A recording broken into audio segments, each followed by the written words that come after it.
Hey Gateman fans, welcome in once again to the South Coast Health pregame show. I'm Cade Crenshaw, joined alongside Cameron Ezeir. We're just a few minutes away from first pitch, where the Gatemen will play host to the Orleans Firebirds for the first time this season at Sideline Field. Before we preview tonight's matchup, let's go back 2 days ago.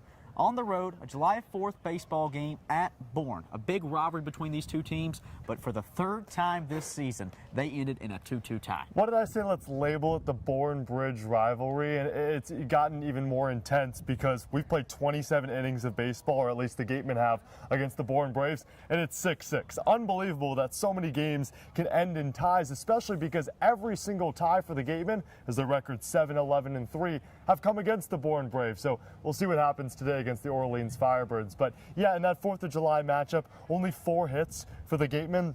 A couple of them came in the 9th as well, as they were able to muster across a run. So I think for today, the biggest point of emphasis is play like you did against YD. Play like you did against Bourne on July 3rd, where the bats were there, the pitching was also there, but it just seemed like the hitters were more patient and they were there throughout the entirety of the game.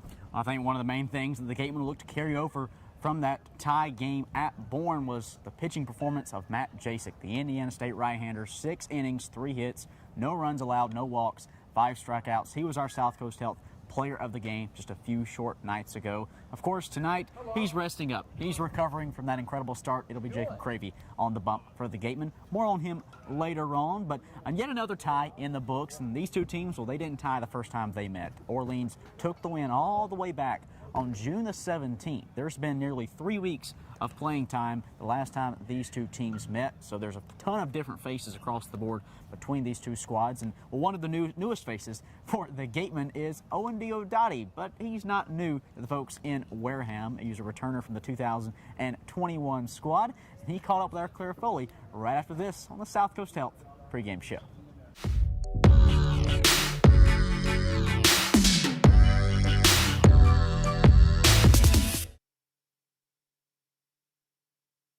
The 99 Restaurant and Pub is proud to be a sponsor of the Cape Cod Baseball League.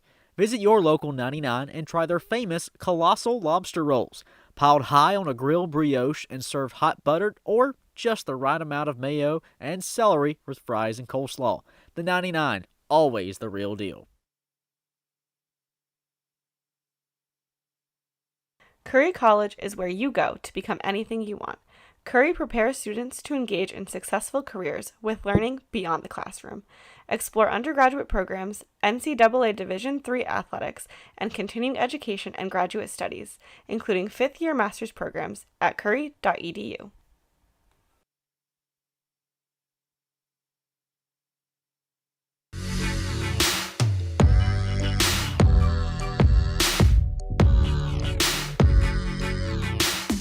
Welcome back to the Wareham Gatemen pregame show presented by South Coast Health. Here with Owen Diodati. Owen, back in Wareham this summer. How does it feel to be back? It feels really good to be back. I had a lot of fun here in Wareham last summer, and just being back in the Wareham uniform and being able to play out here is really special. And now you've gone from Wareham back to school, back to Wareham. What are some things you've learned from here that you feel like you've been able to translate between the collegiate level and here? Yeah, I mean, the Cape is as hard as it gets in terms of competition. It's the best college players in the country, and I guess it's helped me kind of learn with the failure and not being able to be perfect. And there's days out here when you're going to struggle, and I think more than anything, it's helped me deal with that and be able to bounce back the next day and have a good day the next day. And Monday is going to be really special, going to Fenway for the workout day. How excited are you for that? Yeah, I'm really excited about that. It'll be obviously really cool to play in a historic park like Fenway and go out and kind of showcase what we have. So I'm looking forward to it. Awesome. Well, thank you so much, Owen. Good luck tonight. We'll be right back with more pregame coverage presented by South Coast Health.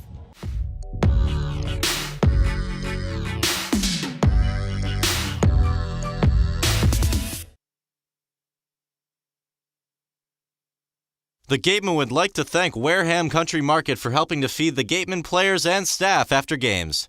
They are located about a quarter of a mile from the field on Route 6, offering a convenience store, a Dunkin' Donuts, and a deli.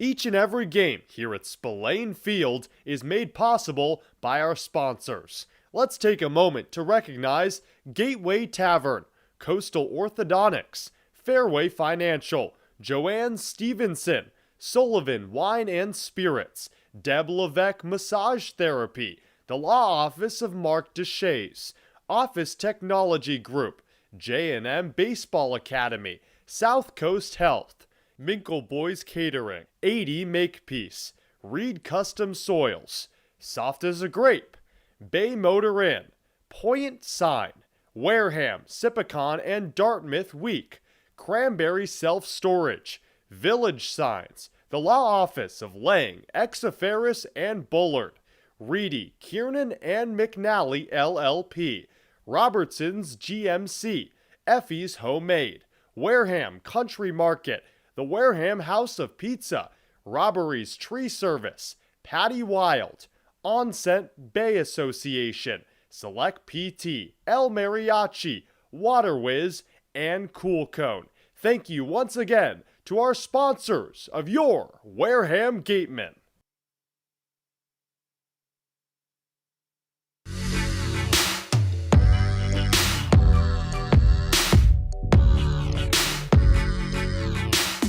Back at Spillane Field for the South Coast Health pregame show. A great conversation with Owen Diodati from our Clara Foley. And Cam, you look for Owen Diodati to really perform some of those similar numbers he had from last season. 7 homers a year ago for Wareham. He was unbelievable, was an all-star as well. It's a good sight to see Owen Diodati back in a Wareham uniform, especially because he can play outfield. And I think we've talked about this a few times where a lot of these outfielders for the Gatemen are usually infielders at the collegiate level, and of course it's all about development, so you're willing to play guys what you could say out of position. They're so talented, they could play all over the field, but to have a true outfielder out in center field, or even if you want to stick him in right as well, in Owen Diodati, it's a positive sign to see. And you're right, his bat can be there too, so a revitalization for Owen Diodati after playing so well last year but not showing up until a couple days ago. And he only played a little bit against the Bourne Braves on July 4th. We saw him a couple times at the dish, but I'm interested to see how his bat starts to pop a little more at the end of the season. You talk about him being a great defensive outfielder, and that's so important to have for a starting pitcher. And today's starting pitcher for the Gatemen is the right-hander Adam Sanford, 6'6", tall glass of water, and Jacob Cravey. He makes his 4th start of the season. Cam, you go back just a few short days ago in the matchup against Brewster, his longest outing this summer, 4 1/3. And prior to that, it was 2 outings, 2 starts, only 3 innings of work. So that's a positive sign to see, especially because he's given up 2 earned runs in each of his 3 first starts, but he went 4 1/3 and only gave up the 2 earned runs. So longevity is huge for Jacob Cravey, especially because this makeshift rotation for Harvey Shapiro, it just seems like he's willing to push his starters even more. Michael Sansone went 5, Matt Jasek went 6. So I'm looking for Jacob Cravey to maybe go 5 or 6 against an Orleans team that this offense has blown up over the past couple of weeks. Travis Honeyman was the player of the week in the Cape Cod Baseball League throughout the first week of the season. He leads Orleans in batting average, also leads the Cape in batting average at .358. Luke Keishel is also tied for 4th in batting average in the Cape Cod Baseball League. So you're looking at a few guys there at the top of the order that could prove dangerous. If Jacob Cravey can be on his stuff, then he forces those guys to stall. You got to focus more on the bottom of the lineup, and I think that's where Jacob Cravey can strive. Keishel and Honeyman will be near the top of the order, like Cam said, 2 of the top hitters in the entire league. And then in that cleanup spot tonight, Kevin Sim out of San Diego, 4 home runs this season through 21 games for the right-hander, and an incredible job from him so far. That ranks 2nd in the CCBL as well. All of that more coming up tonight. First pitch set for 6 p.m. We'll see you in just a few short minutes. And that wraps things up on the South Coast Health pregame show. For Cameron Ezeir, I'm Cade Crenshaw. We'll see you coming up real soon.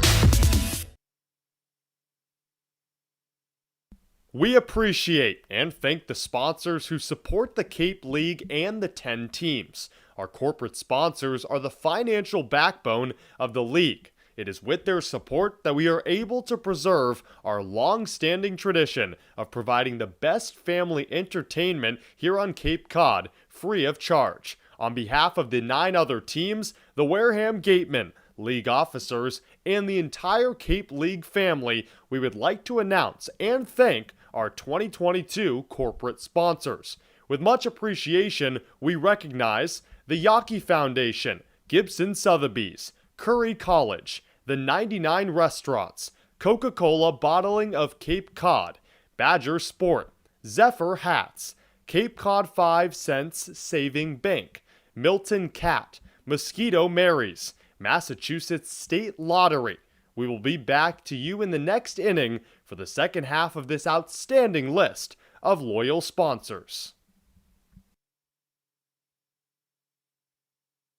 Continuing with our corporate sponsors, we also want to recognize and thank Franklin Sports, Cape Destinations, Sullivan Tire, Highline Cruises, Barnstable Bats, Sunderland Printing, Axis Bats, Cape Space, Christmas Tree Shops, UFOs, T-Mobile, Boston Better Business Bureau, Fairway Financial, Rogers Gray, and of course, thank you to Major League Baseball for over 50 years of support.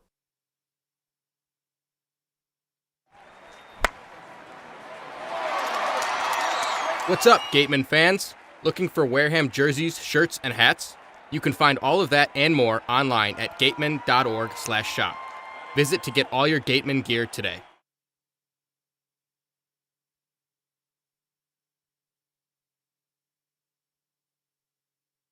Hey Gateman fans, don't miss out as the Wareham Gatemen head to Worcester, Mass. to take on the Bourne Braves at Polar Park, the home of the Worcester Red Sox. This special game at Polar Park takes place Monday, July 25th with a 6:45 first pitch. Tickets start at just $10, so head to gateman.org to get yours today.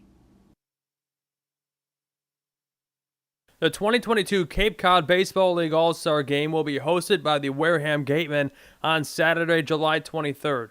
Join the CCBL's best as they take to the diamond in front of scouts from every MLB organization here at Spillane Field. Gates open at 2 p.m., Home Run Derby will begin at 5, and first pitch is at 6:05 p.m. Tickets will be available through the league and Gateman website.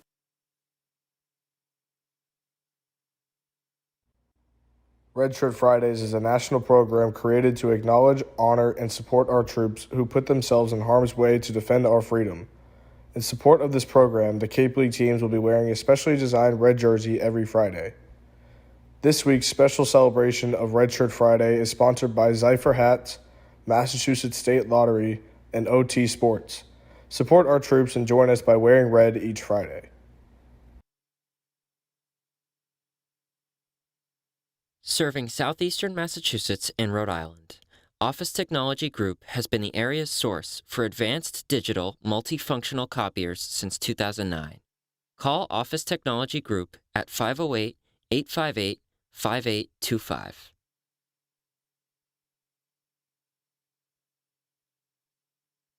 We want our money to work as hard for us when we retire as we did working to accumulate it. My name is Steve Anzoni, and I am president of Fairway Financial Insurance Agency.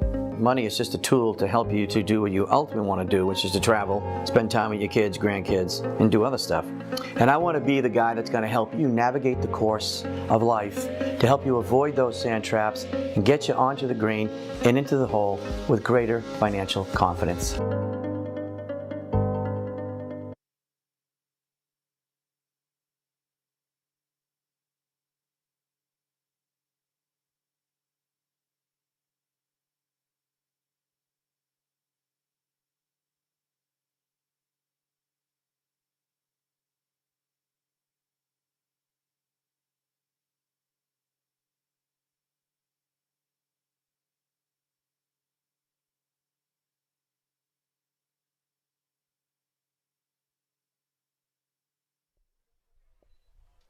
On a beautiful Wednesday evening from Wareham, Massachusetts, we welcome you in to Spillane Field for tonight's matchup between a Wareham Gateman team that hasn't lost in the last 4 days. Meanwhile, they'll take on an Orleans Firebird squad that's just a week removed from pitching the only no-hitter this season on the Cape. Cade Crenshaw joined alongside Cameron Ezeir for this evening's matchup.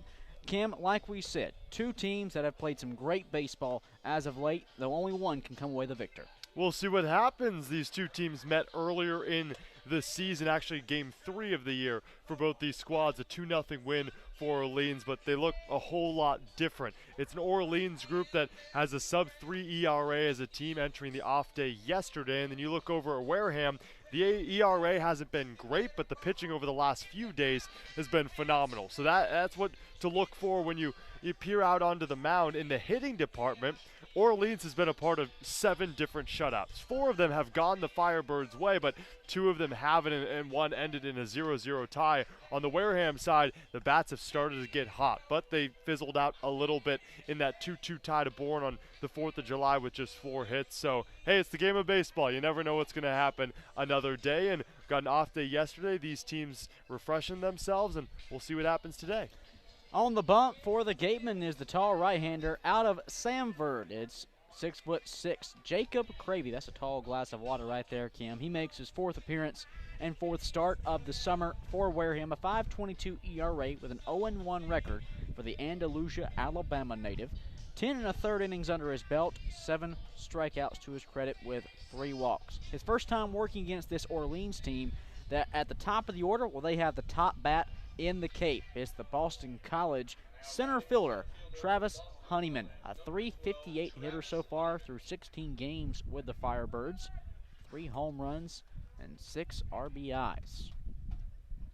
The Gateman just 2 days removed from a pair of 2-2 ties with the Bourne Braves on Saturday and Sunday. Here's Honeyman. First pitch. Fastball will hit him. Well, the best hitter in the Cape won't get a chance to swing the bat early on, and Jacob Cravey will put the first batter he faces on at first. How about that? Well, not the start you want, but hey, you get the bat out of Honeyman's hands, and you'll have to face him later in the game, but it's not like this Firebirds offense slows down. Indeed, they don't. It's the 2-hole hitter, the designated hitter out of Charlotte, and Nate Furman. Defensively for the Gateman, Derek Fabian at 3rd, Blake Wright at short, Hausinger at 2nd, Anderson on at 1st, Campos behind the plate. In the outfield, Hogan Windish in left, Chase Davis makes his Gateman debut in center, and Alan Roden is in right. Righty on lefty as Cravey comes set with a man at first pitch. Fastball misses up and out, count 1-0. Nate Furman, a .255 batter, 14 hits. That's 4th on this Orleans team. So I mentioned not slowing down. It's an Orleans Firebirds offense that's very, very potent. Honeyman leading off first. The 1-0 finds its way in the zone on the outer half to even up the count.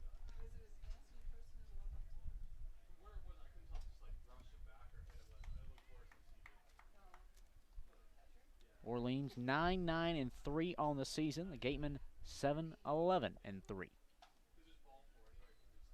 The 1-1.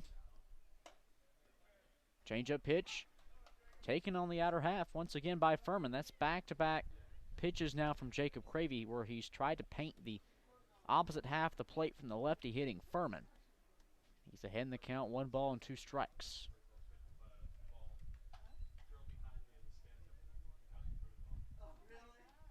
Game time, temperature 80 degrees, partly cloudy skies. The 1-2. Laser out of play. We'll see it again. Cravey's first appearance since June the 29th, roughly a week ago. Went 4 1/3 and took the loss against Brewster. It was his longest outing to date. The other 2 previous trips to the mound went 3 innings apiece. A man at first, no outs. 1-2, runner goes. Fastball misses away. Count 2-2. Credit Travis Honeyman. He even faked me out, Kim. That's a really good first jump move from Travis Honeyman.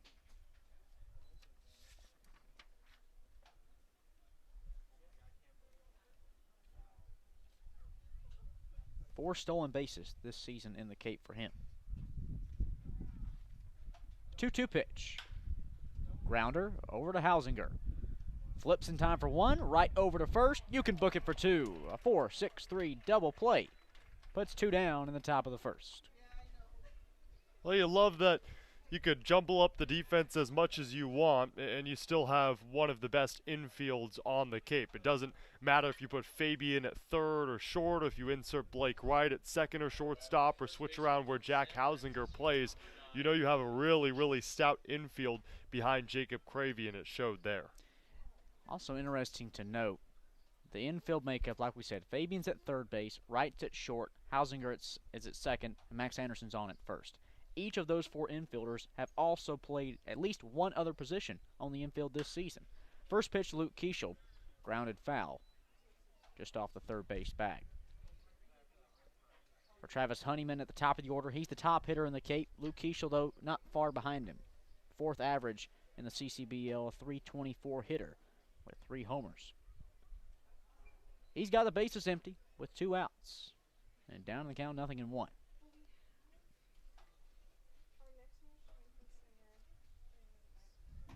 Cravey looking for the 1-2-3 inning. The 0-1 pitch. Misses high. Count even.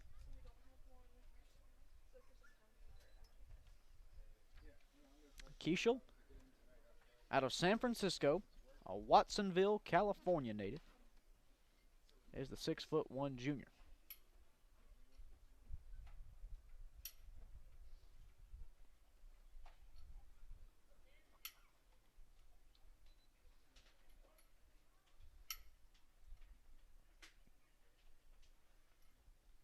The 1-1 pitch. Keishel, grounder over to Fabian. He botches it on the third base corner. Couldn't field it cleanly. And that's our first error of the night. And first error defensively for the Gatemen in the last 3 games. Shocked that Derek Fabian didn't go after it went off his chest. I know Luke Keishel has a whole lot of speed, but and just put his head down once it hit off his chest. A bobble from Fabian at third results in the first error of the night and puts Keishel on at first. Here's Kevin Sim. Foul tipped back off of their home plate umpire. 0-1 the count. Once again, the category leaders in terms of the Cape Cod League for Orleans sits at the top of their order. We've already touched on Honeyman and Keishel's average, but talk about Kevin Sim. 4 home runs this season. That is second most in the league. He went 3 for 4 in yesterday's tie against Brewster, although everyone else was off. Inclement weather just a couple days prior forced Brewster and Orleans to push another game back to July 5th. Wind rolling in towards home plate from right field. 0-1 pitch. Fastball finds its way in the bottom half on the outer third. 0-2 on Sim. San Diego product. Hitting .229.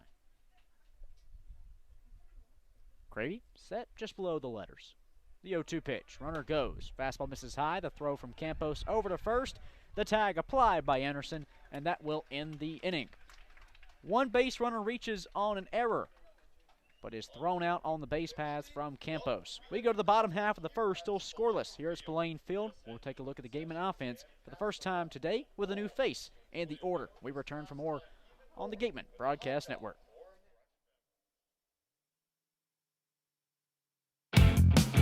Mosquito bites and ticks. No, yikes! When the bugs get scary, just call Mosquito Mary's 866 Ask Mary or visit us at mosquitomarys.com.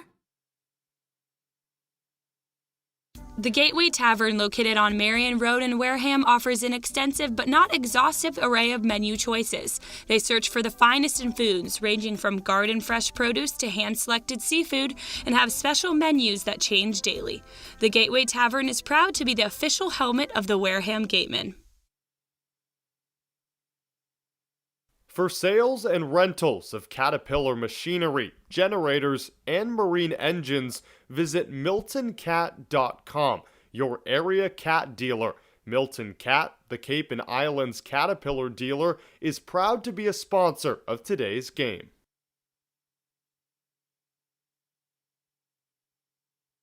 Cape Cod Coca-Cola thanks you for supporting the Cape Cod Baseball League and for refreshing yourself with ice-cold Coca-Cola products. Please remember to recycle your empty bottles, cans, and all other recyclable materials. It only takes 6 recycled plastic bottles to make a new baseball cap.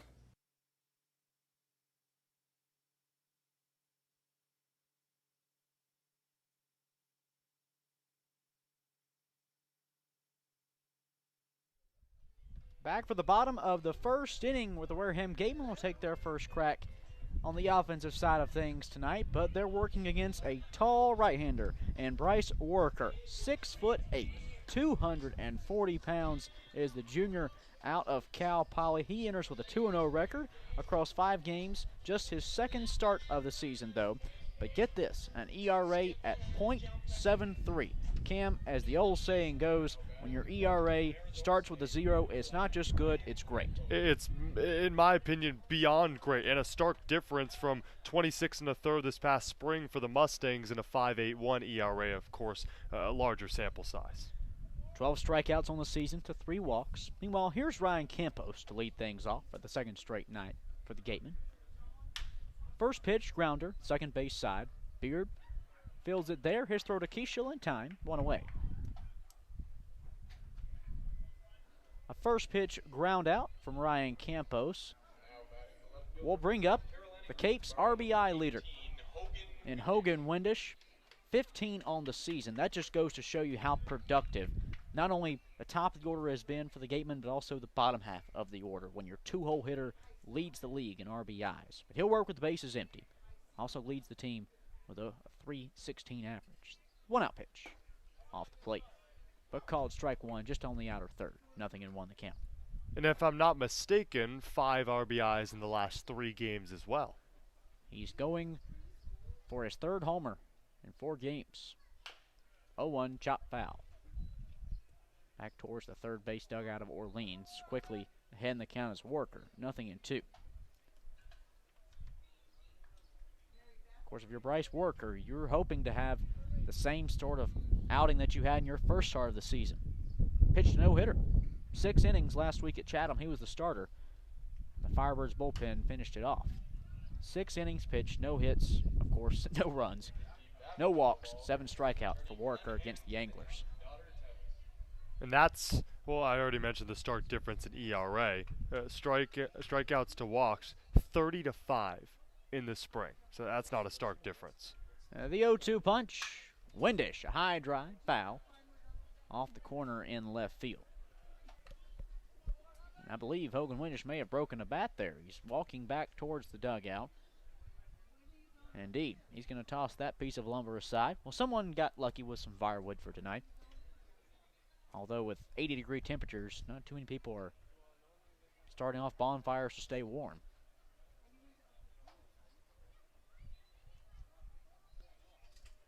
A new piece of lumber in hand.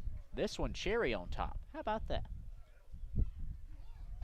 First time this season I think we've seen Hogan Windish swing a bat that has a bright color on it. He's mostly just a plain wood kind of guy.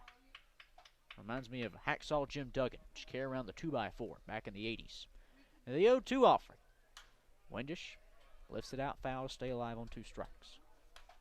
It matches the top. Yes, of course, that cranberry-like color is not like a bright red, but hey, we've got a little matching going on. Now, Cam, are you familiar with Hacksaw Jim Duggan? I'm not. Oh, man. A true American. The 0-2. Upstairs, above the letters, heart of the plate, ball 1.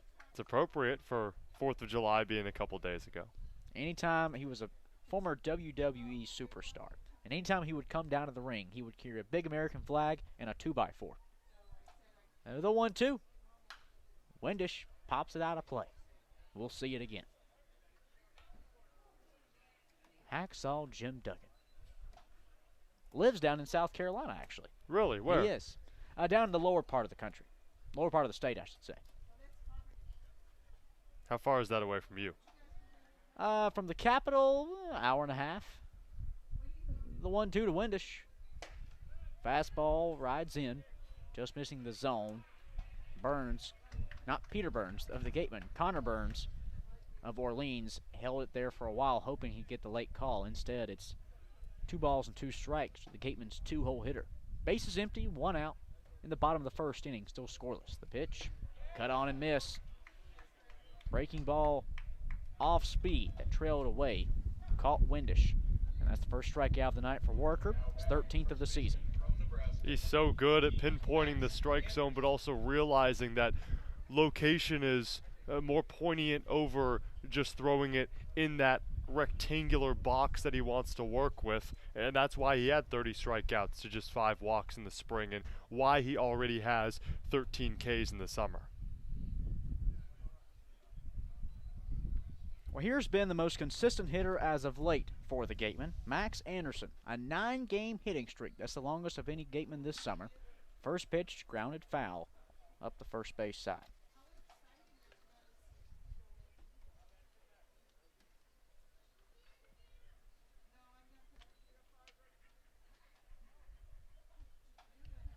Wareham, a ball club hitting .225 as a group. That's the 5th highest in the league. The 0-1. Good looking breaking ball. Found its way on the inner half and into the zone. Good dip and dive from Warwicker. 0-2 the count on Anderson, as the tall right-hander for Orleans looks for a quick first inning. The 0-2 punch. Fouled off the plate.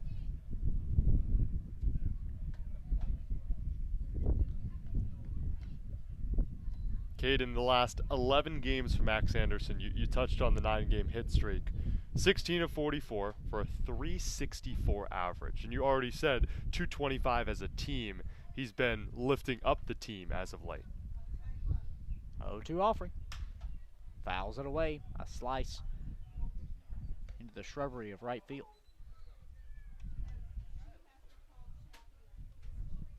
For a player who started out struggling at the plate, 0 for 10 through his first couple games with the Gatemen, has really turned it around. That's why he's in the 3 spot. 0-2 pitch. Swung through a miss, a drop, strike 3. Burns the throw down, and that'll be the inning. A pair of strikeouts for Warwicker highlights the first. We go to the top of the second. Still no score with the Firebirds and the Gatemen. We return for more Wareham baseball on the Gatemen Broadcast Network.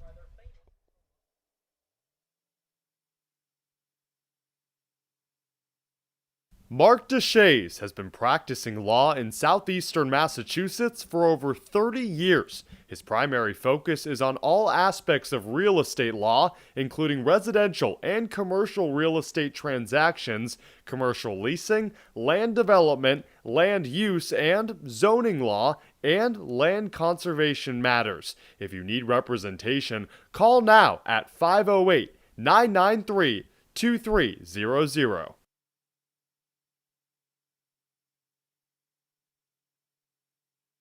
Gibson Sotheby's International Realty is proud to sponsor the Cape Cod Baseball League, offering residential sales and vacation rentals across the Cape. We help you turn someday into right now. Each office is independently owned and operated. Sotheby's International Realty is a registered trademark.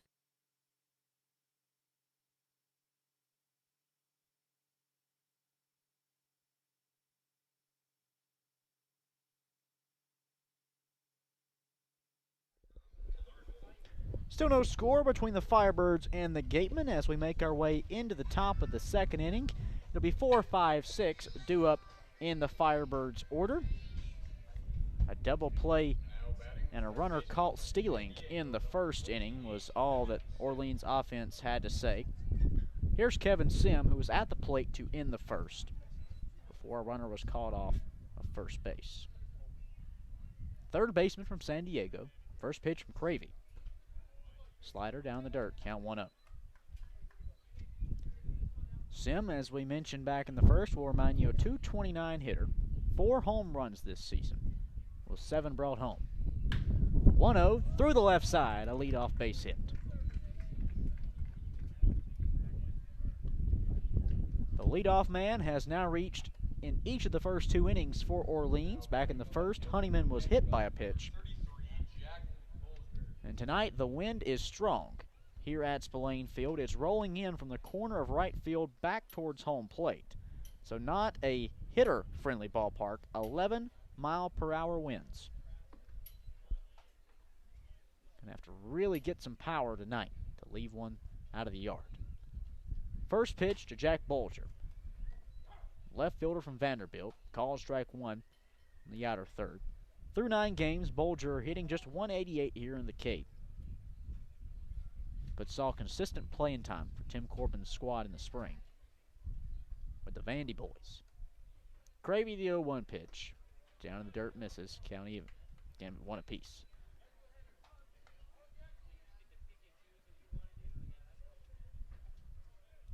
Isaac Humphrey in the on-deck circle. Kevin Sim on at first for Bolger.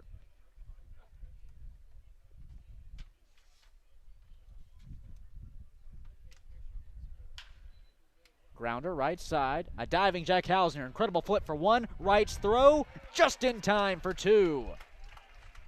Defense wins games, and it's plays like that why Jack Hausinger's in the lineup nearly every day. Wow, unbelievable to think that this is a guy that played second, went on to pitch for an inning, and then played left field, got a few days off, and he's right back at second doing Jack Hausinger things. That was phenomenal. When it hit off the bat of Bolger, I thought, okay, you're going to get one out at first, but Hausinger, it's such great footwork at second base that once he got that jump, he immediately thought, I'm going for two. First pitch to Humphrey, called strike one on the opposite side from the lefty hitter.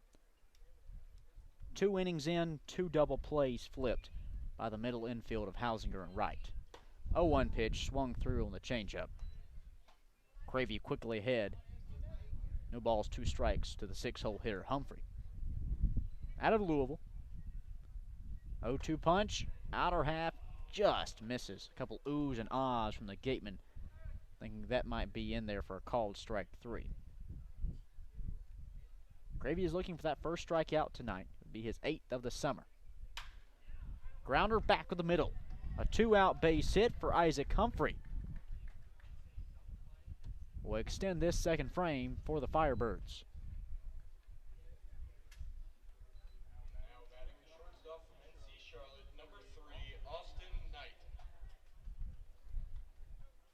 With a man on base, that'll bring up Austin Knight, the shortstop out of Charlotte. Not too bad when you're 7-hole hitters, averaging .308 this season.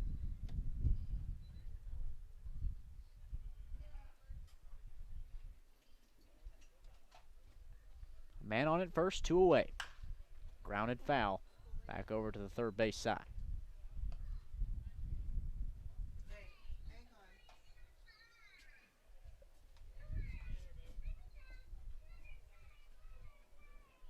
Jacob Cravey looking to keep the Firebirds off the scoreboard for the second straight inning.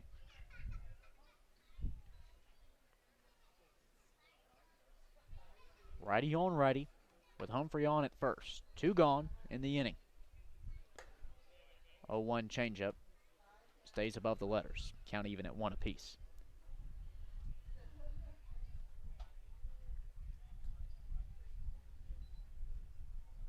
Knight, a native of Jacksonville, Florida. 1-1, cut on upstairs. Strike 2. 2 hits this frame for Orleans. Yet a double play leaves just 1 man on the base paths. 2 outs, top second. Still no score. The 1-2 punch. Runner goes. Called strike 3 in the bottom half. The throwdown won't matter. First strikeout of the afternoon for Jacob Cravey. As Knight goes down looking, we go to the bottom half. Still scoreless at Spillane Field. We'll return with a new face for the Gatemen when we return for more Wareham baseball on the Gatemen Broadcast Network. Summer is here, and we are finally back to enjoying all our favorite outdoor activities. As temperatures rise, so does the risk for unexpected injuries. South Coast Health Urgent Care Centers are open, safe, and here to provide the care you need when you need it. Our 7 locations are open 7 days a week, 8 a.m. to 8 p.m. Monday through Friday, and 9 a.m. to 5 p.m. on Saturday and Sunday. Walk-ins are welcome, and having a South Coast Health physician is not required. Visit southcoast.org/urgent care to check wait times and reserve your spot today.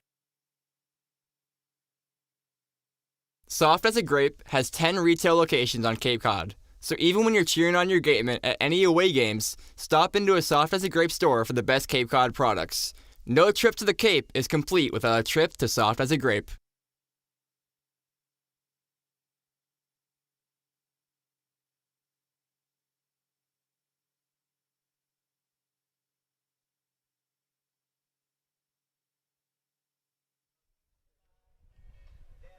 We make our way into the bottom of the second inning. Still no score with Orleans and the Wareham Gatemen, where it'll be Chase Davis leading things off out of the 4 spot. Just arrived on the Cape yesterday. Did the sophomore out of Arizona. He'll lead things off momentarily. Carter Graham will be in the on-deck circle, and Allen Roden, meanwhile, will bat third. For Davis, an incredible sophomore campaign. Not only did he start 62 of 63 games for the Wildcats, but a turnaround year from a freshman. Improved his batting average by 56 points, up to a .289 hitter, not to mention 18 homers, en route to a Pac-12 all-honorable mention team. First pitch to the lefty hitter from Worker. Fastball taken inside. Count 0-1. I'd also like to stress that between at the plate and the on-deck circle, those are the top 2 home run hitters in the Pac-12 with a combined 40 bombs. 0-1 pitch, grounded over to first base. Keishel will dig it out, step on the bag himself, 1 gone.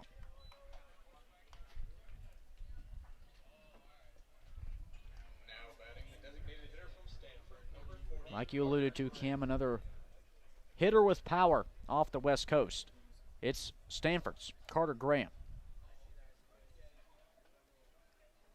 22 long balls this spring as a second-team All-American. Worker's retired all 4 batters he's faced. The 1-out pitch. Fastball lifted out, 0-1. Graham last night, or 2 nights ago I should say, with the off day being yesterday, just had 1 hit, but found his way on base 3 times. Was also hit by 1 and was walked. 0-1 pitch is fouled away back over the first base side. And that hovers his incredible performance the day prior to that, where he had a pair of base hits, his first 2 knocks in the Cape League against Bourne on Sunday. Righty on righty with the bases empty, 1 down in the bottom of the second. Still no score. The 0-2. Check swing, outer half. First base umpire Robert Johnson says he did not go.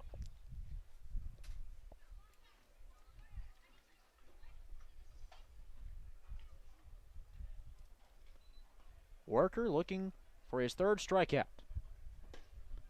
It's called on the outer half. Down goes Graham. 2 away in the bottom of the second. 3rd K for Worker, and he's carrying over his unbelievable performance against Chatham. Now he has 10 strikeouts combined with no walks if you date it back to that 6-inning twirler that he pitched against the Anglers and today. With 2 outs in the bottom of the second inning, still no score between the 2 teams. Here's Creighton's Allen Roden. Lefty hitter. First pitch from Worker. Grounded foul. Back over towards the Gateman side of things. Hogan Windish having to do a little dance to get out of the way of it. I don't take him for much of a dancer, do you? Hey, I don't know what they do down there in North Carolina. They could do a little 2-step. I'm not sure. A little 2-step? You never know. The 0-1 pitch. Down low in the dirt. Count even. I was going to say maybe a little square dancing. Okay. A little square dancing. Have you ever seen the move Feeding the Chickens? Have you ever seen that one? No. Oh, I've got to show you sometime. I'm sure they do that over there in Jefferson, North Carolina, hometown of Windish. 1-1 the count to Roden. Grounder back over the glove of Worker, and it'll find its way through the middle of the infield. A 2-out single that snuck its way somehow past 3 different gloves from the Firebirds defensively. And that's the first hit allowed from Worker in over 7 innings, dating back to his no-hitter against Chatham last week where he tossed 6 frames.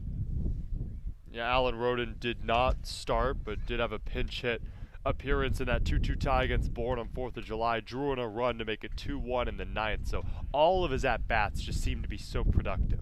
That'll bring up Clemson's Blake Wright. 2-out pitch. Trails away. Count 1-0. Wright, a 6-foot, 200-pound junior. 3rd-team All-ACC member this spring.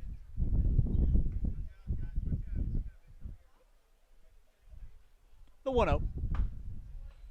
Called strike one on the outer half.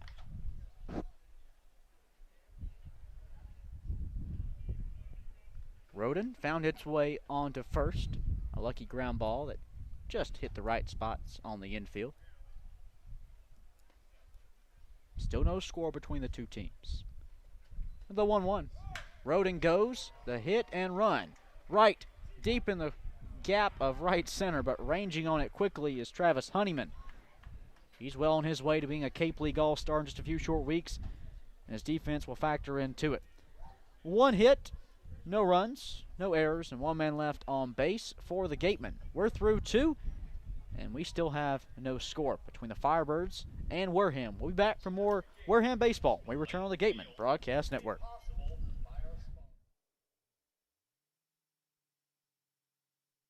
Want your daily dose of news? Lucky for you, Wareham, Sipicon, and now Dartmouth Week has you covered. Whether you live in Wareham or in the surrounding areas, you can count on up-to-date news on sports, schools, and even the fine arts, courtesy of the partnership between Wareham, Sipicon, and Dartmouth Week. Head to theweektoday.com and search Wareham, Sipicon, or Dartmouth for more. T-Mobile is proud to sponsor the Cape Cod Baseball League. T-Mobile believes that when small towns thrive, America thrives. That's why they're investing billions to bring fast, reliable, and affordable wireless service beyond the big cities to small towns across America. There's never been a better time to join T-Mobile. Visit T-Mobile.com/acrossamerica to find out more.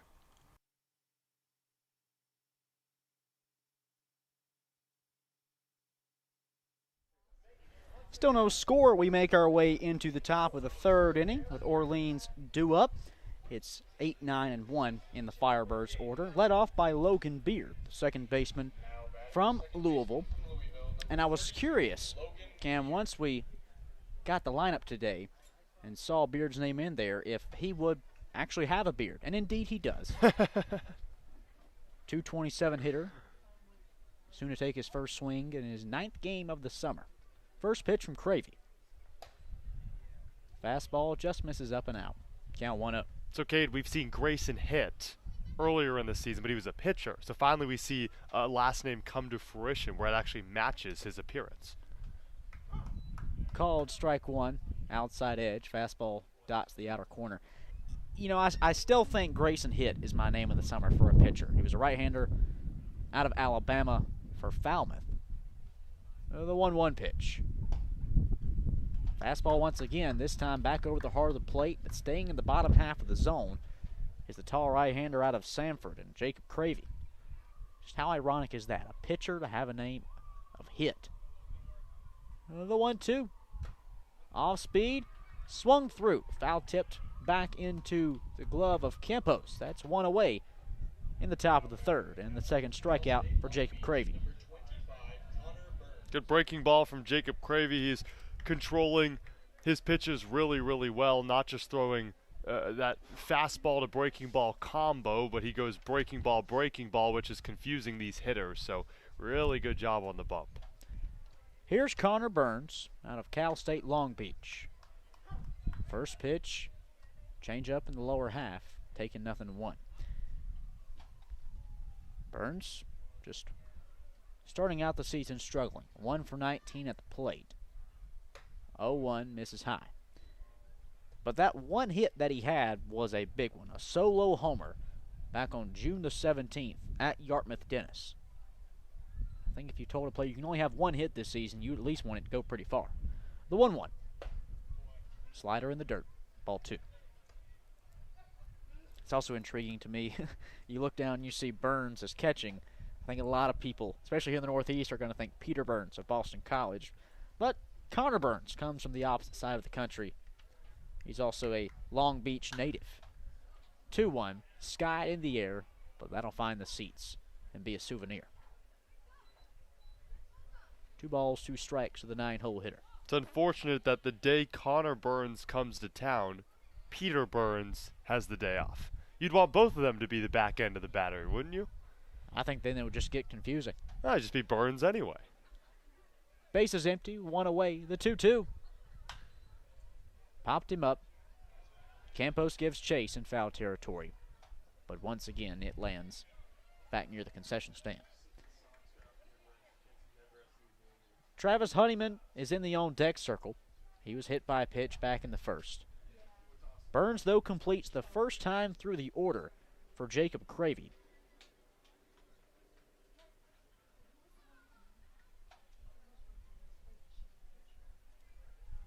Right-hander looking for his third smooth inning of work. The 2-2. Fastball up at the letters and inside. Count now full. First full count of the evening for Cravey. Payoff pitch. Into right. Roden ranging to his left, charging closer to the foul line. He'll reel it in. 2 down. And I will say, you mentioned the 11-mile-per-hour winds earlier, and a lot of the times here at Spillane, they range closer to 14 or 15. For a fly ball like that in the last week or so, that ball has left the yard. So fortunately for the Gateman and for Jacob Cravey, the wind's actually blowing a little less and in toward home plate. So that's a positive sign. Back to the top of the order, Boston College's Travis Honeyman. First pitch. Fastball taken in the zone, lower half, count 0-1. Honeyman saw one pitch in his first at bat, and it hit him.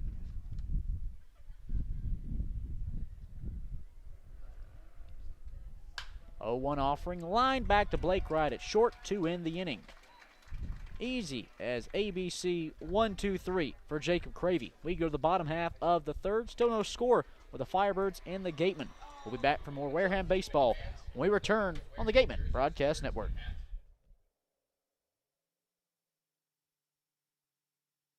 Reed Custom Soils is New England's leading provider of lightweight planting soil for green roof installations and is the exclusive New England supplier of stabilized stone dust. Reed Custom Soils services over 300 golf courses and provides unique blends to fit your needs, all by experienced precision blenders. To learn more about how Reed Custom Soils can serve you, call toll-free 1-800-924-5335 or head to reedcustomsoils.com. Whether it's life insurance to safeguard your loved ones, an umbrella policy to protect your teen driver, or making sure your home is covered from storm damage, Rogers Gray is there to guide you. Insurance is more than just a box to check. Trust Rogers Gray, a proud sponsor of the Cape Cod Baseball League.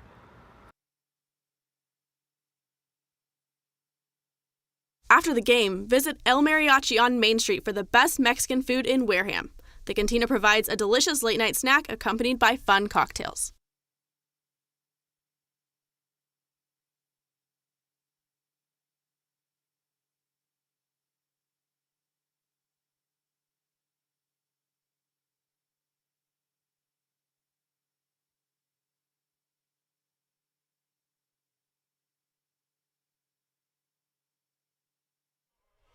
Back for the bottom of the third inning. Just 27 pitches so far for Bryce Warker as he begins his third frame of work. The tall right-hander out of Cal Poly on the bump for Orleans. He'll work against 8, 9, and 1, due up in the Gateman order.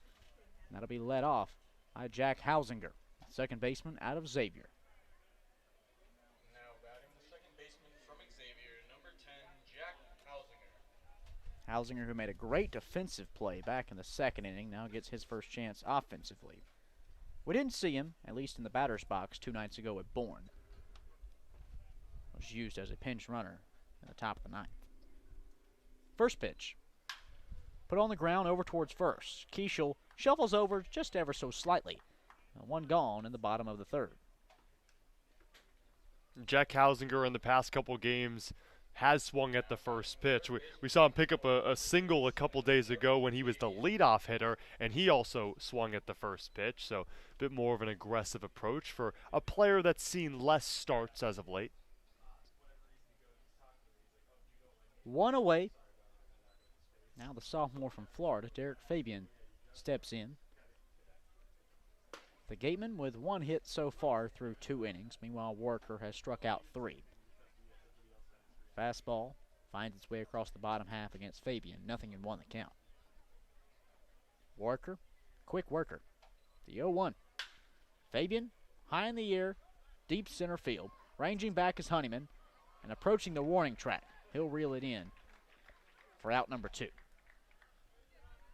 Hopefully he has his Fitbit on. In the last couple of innings, that Blake Wright catch, he had to range far to his left, and then on that Derek Fabian flyout, still had to move his way back toward the warning track. So Travis Honeyman getting his steps in.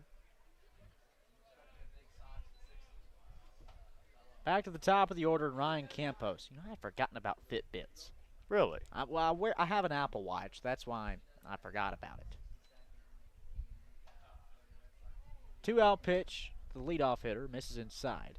Count 1-0. Campos 0 for 1 tonight. First pitch ground out. Second base back in the first inning.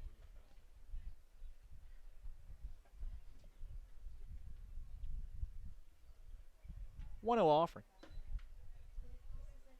Diving inside, ball 2. Question, does your Apple Watch tell you how many steps you took? It does. Well, then it's better than a Fitbit because it can do 30 other things. No, not sponsored by Apple, but notifications. I remember just yesterday, I was taking an outside walk on our day off, and it asked me probably 3 or 4 times if I wanted to record this as a workout.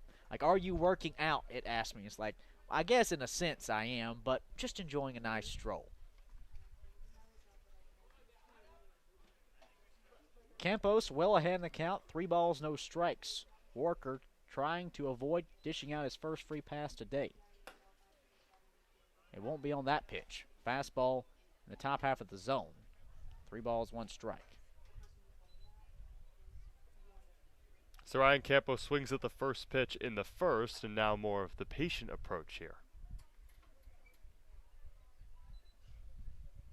Worker approaching 40 pitches, the 3-1. Fouled away. Line drive out of the third base seating. Count now full. And a great job so far from Bryce Worker as this season's gone on. We mentioned last week, pitched 6 no-hit innings against Chatham en route where the Firebirds would hang on to the no-hitter. But in his previous 4 outings, 2 1/3, just 2/3, 1 inning, and then first one was 2 1/3 as well. A 3-2, soft rainbow right into the glove of Knight, backing up from short, and that's the end of the inning. 1-2-3, down go the Gatemen. We're through 3 innings at Spillane Field. Still no score between Wareham and the Orleans Firebirds. We'll be back for the top of the 4th when we return for more Wareham baseball on the Gatemen Broadcast Network.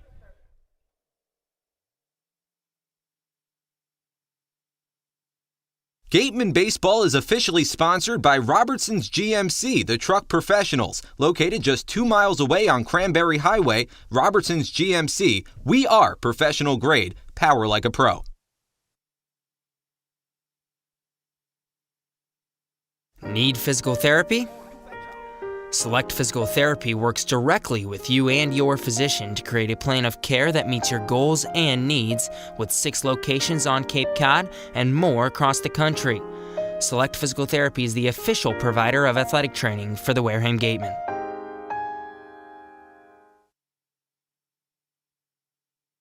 One of the Gatemen's favorite places for their post-game meals is Cool Cone, where you can get anything from fried clams and fried chicken to an ice cream sundae, and then top it all off with a round of mini golf. Cool Cone, located on Route 6 on the Wareham-Marion line.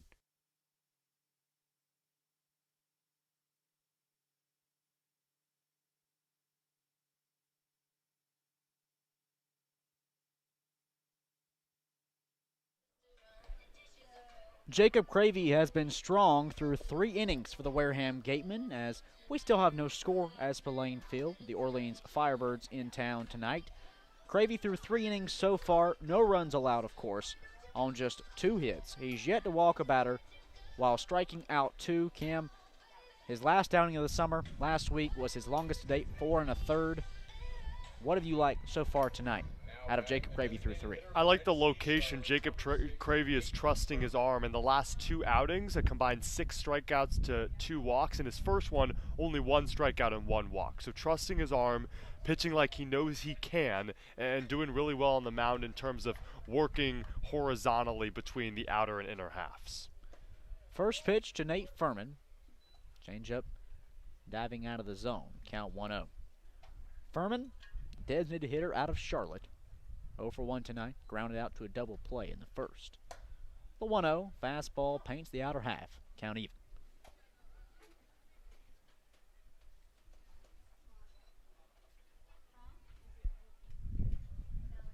Two hits to date for Orleans, 1 for the Gatemen through 3 innings. 1-1. Change-up pitch, and this way across the top half. Heart of the plate, strike 2 taken by Furman. Keishel on deck. Sim will bat third this frame for Orleans. The 1-2. Hit high in the air to right. Roden ranges towards the line. He'll reel it in. The first out in the top of the 4th. Jacob Cravey really has to be careful for anything over the zone, knowing that the 2, 3, 4 hitters for Orleans have a combined 54 hits. A powerful Orleans offense, especially in a player like Luke Keishel. 4th in the Cape League with a .324 average. He would reach on an error back in the first, the only error of the game from either team. 1 out toss. Fastball, outer edge, called strike 1. Leads the team in hits as well, even with Travis Honeyman being the most efficient player at the plate. Keishel out of San Francisco. The 0-1. Fastball doesn't find its way on the outer half. Count even.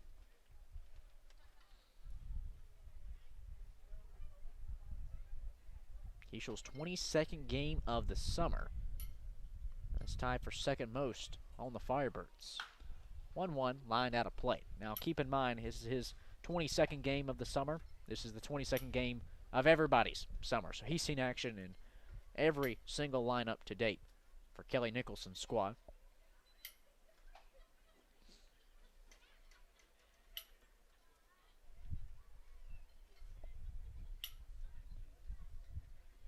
Long pause from Keishel. He's now back in the box. Cravey looking for his 3rd strikeout. The 1-2 punch. Grounded over to Fabian at 3rd. Off of 1 hop from the grass. He throws across in time. 2 gone. Collected himself really well after committing the first error on Luke Keishel's at-bat. So Derek Fabian, I've said it time and time again. I think Max Anderson is the best defensive third baseman I've seen on the Cape this season. Derek Fabian is up there, and although he made that error in the first, I like that how he's recovered over the past few frames, putting that in the rearview mirror. 2 gone in the inning. First pitch to Kevin Sims, a breaking ball in the zone, taken for strike 1. Sim 1 for 1 tonight, a single to lead off the second. Found its way through the left side. But you're right, Cam. This has just been an infield this season for the Gatemen that has acted as a vacuum a lot of the times. Grounders you think are going to poke through, some of those just in-betweeners that'll get through the bags. And not much has gotten onto the grass that's been put on the ground. 0-1 pitch, called strike 2. Painting the opposite half of the plate is Cravey. Well, and Cade, the most impressive part is it really hasn't been the same 4 in the infield for any game. So it's a variety of guys. 0-2 punch, check swing. Did he go? Yes, he did, says the first base umpire. 3rd strikeout of the afternoon for Jacob Cravey. Ends a 1-2-3 top of the 4th. We go to the bottom half. Still no score with Orleans and Wareham. We'll be back for more Gateman baseball. We return on the Gateman Broadcast Network.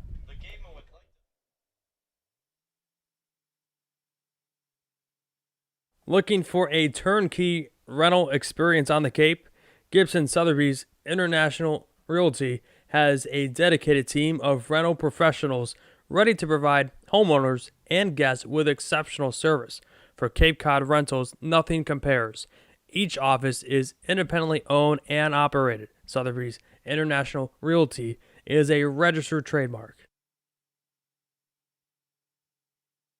Curry College is where you go to become anything you want. Curry prepares students to engage in successful careers with learning beyond the classroom. Explore undergraduate programs, including new majors in environmental science, sport and recreation management, graphic design, marketing, and computer science. Online at curry.edu.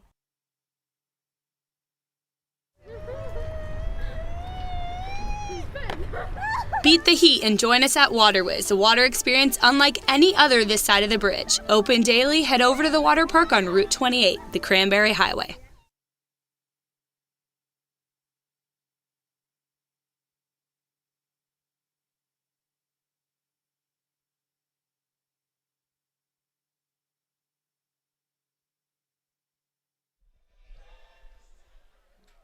Back for the bottom of the fourth inning. Wareham and Orleans. Still no score. It'll be Hogan Windish, Max Anderson, and Chase Davis due up in the Gateman lineup. First time through the order. And back 1AB at the top from Campos. One hit from the Gateman. So each of these two teams have been working through a pitcher's duel so far. Just 3 combined hits between the two teams. First pitch to Hogan Windish is taken for a strike in the lower half. Well, Windish last night just does what Hogan Windish has been doing all season long, and that's been consistent at the plate. 1 for 4. A home run in the tie at Bourne. His third long ball of the season. Second in 3 games. 0-1 pitch from Walker. Breaking ball inside, count even.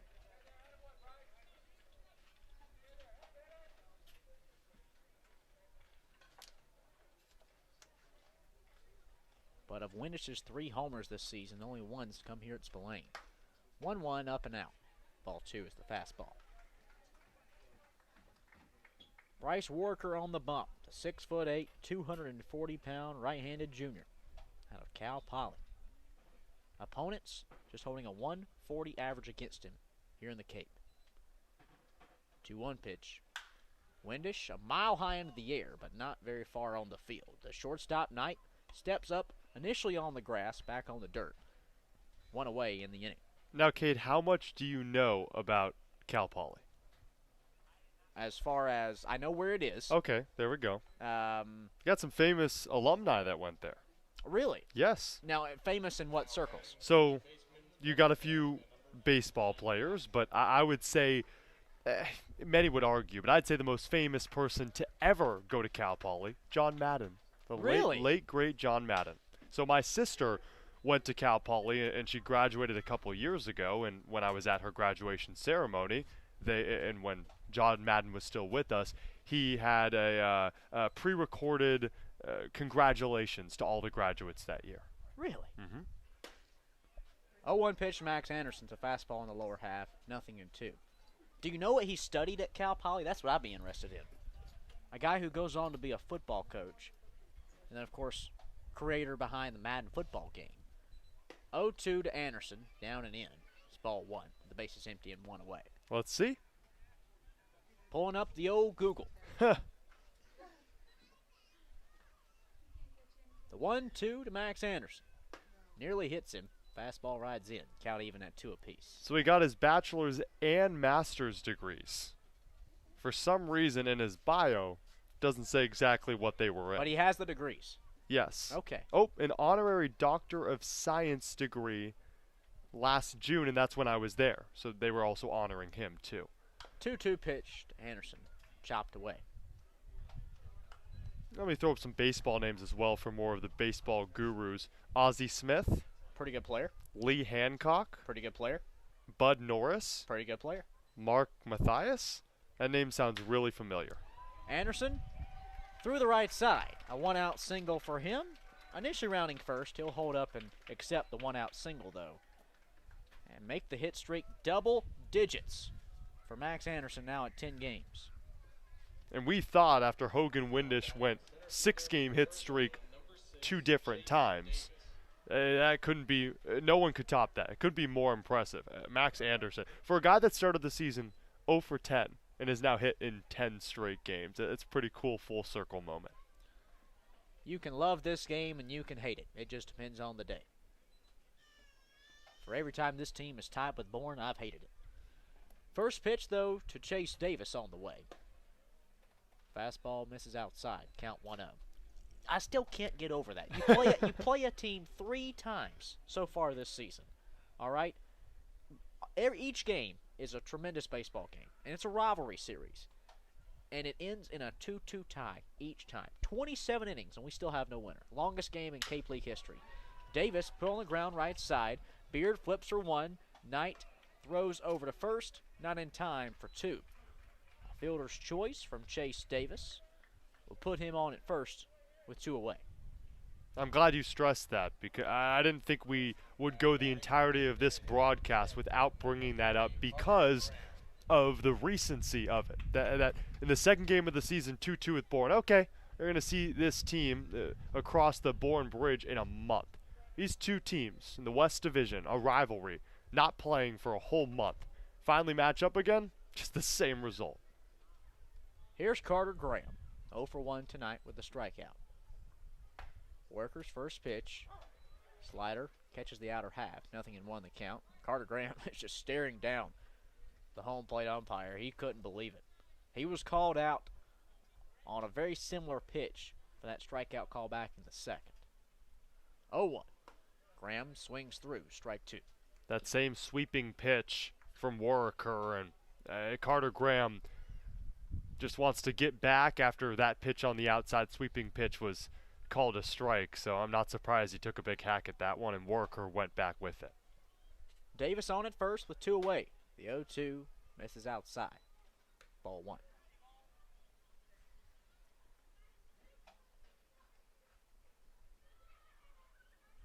Worker looking for his 4th strikeout on the evening.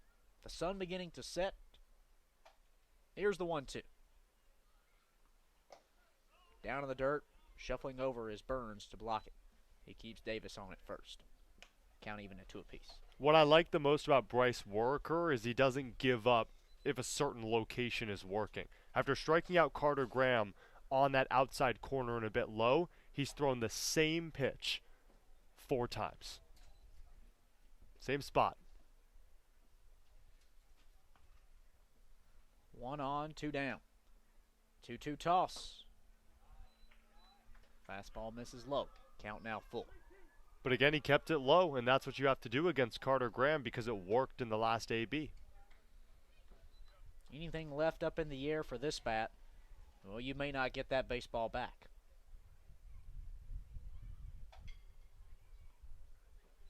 Davis reached on a 2-out fielder's choice moments ago. He's on at first. The 3-2 offer. Swung through from Graham for strike 3.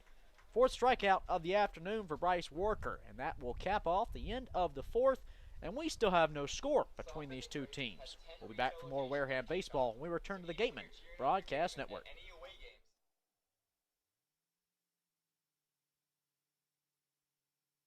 Cape Cod 5 is proud to be a long-standing supporter of the Cape Cod Baseball League and its contribution to the local economy as a treasured summer attraction.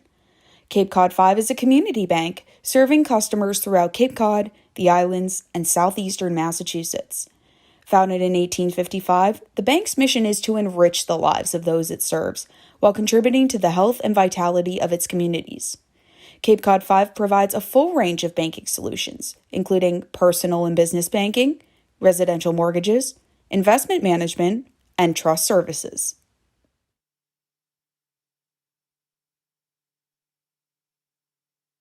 Cape Cod Coca-Cola thanks you for supporting the Cape Cod Baseball League and for refreshing yourself with ice-cold Coca-Cola products. We offer over 400 different beverage choices on Cape Cod to quench every thirst, and more than 150 of those are low or no-calorie options.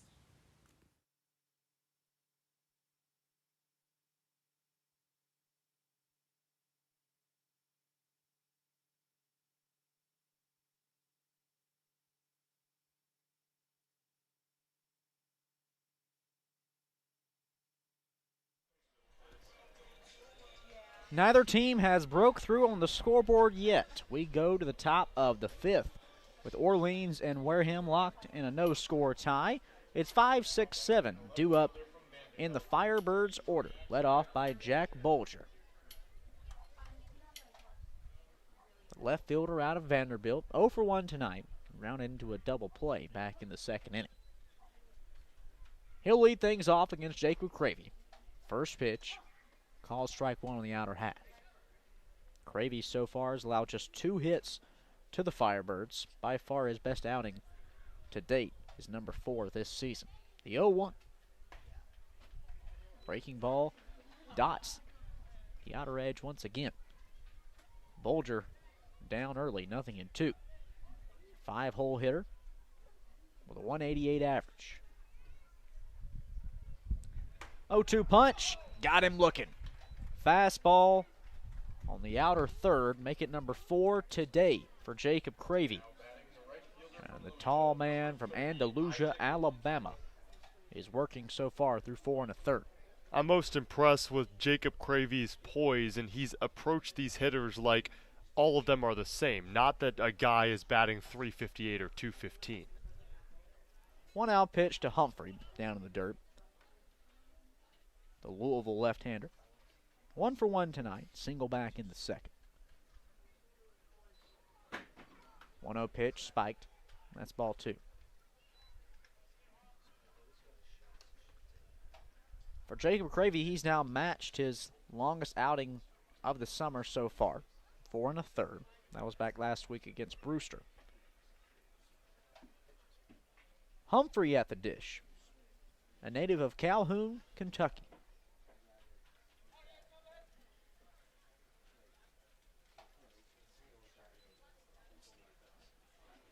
No home runs so far this season for Humphrey. Bases empty and 1 away.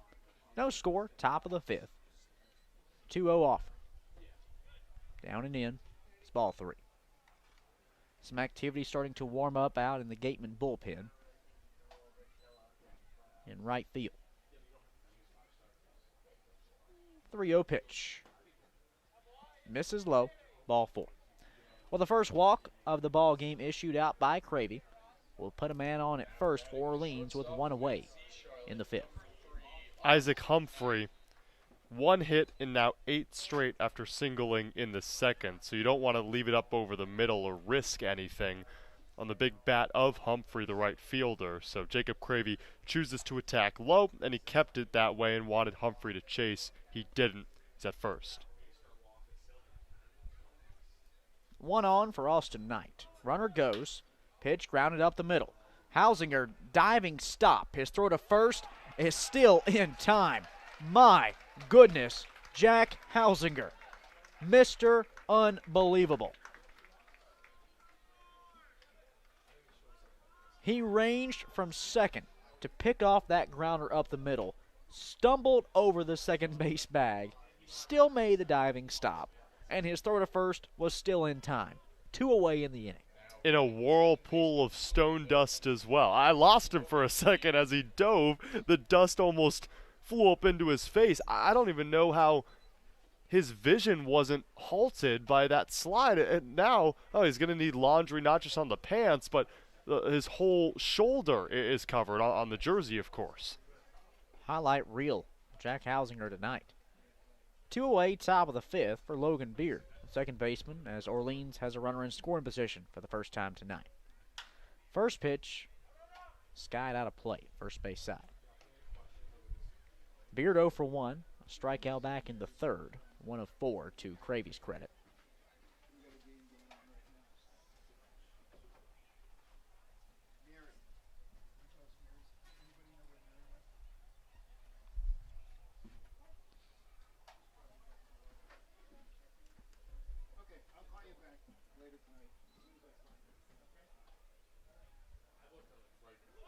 Runner is caught. The throw back to second. We've got ourselves a rundown. The throw over to Fabian at third. The tag is in time. For the second time today, the Firebirds have ended an inning with a runner caught on the base pass. That's the end of the top of the 5th. We go to the bottom half. Still no score with the Firebirds and the Gatemen. We'll be back for more Wareham baseball when we return on the Gatemen Broadcast Network.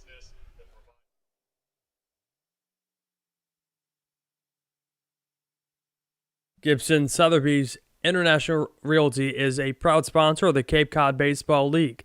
List your home with Eastern Massachusetts' premier real estate firm.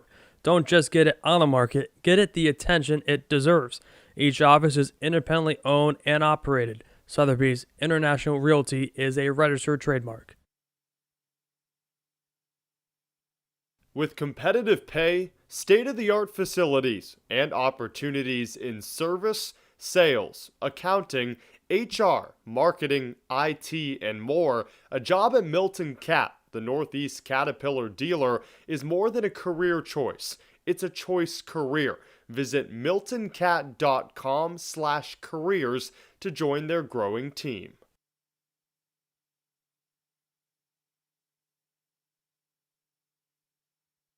T-Mobile is proud to sponsor the Cape Cod Baseball League. T-Mobile is committed to serve those who serve, and that's why they go above and beyond for our active duty military, veterans, and first responders. Visit your neighborhood T-Mobile store or T-Mobile.com to learn more.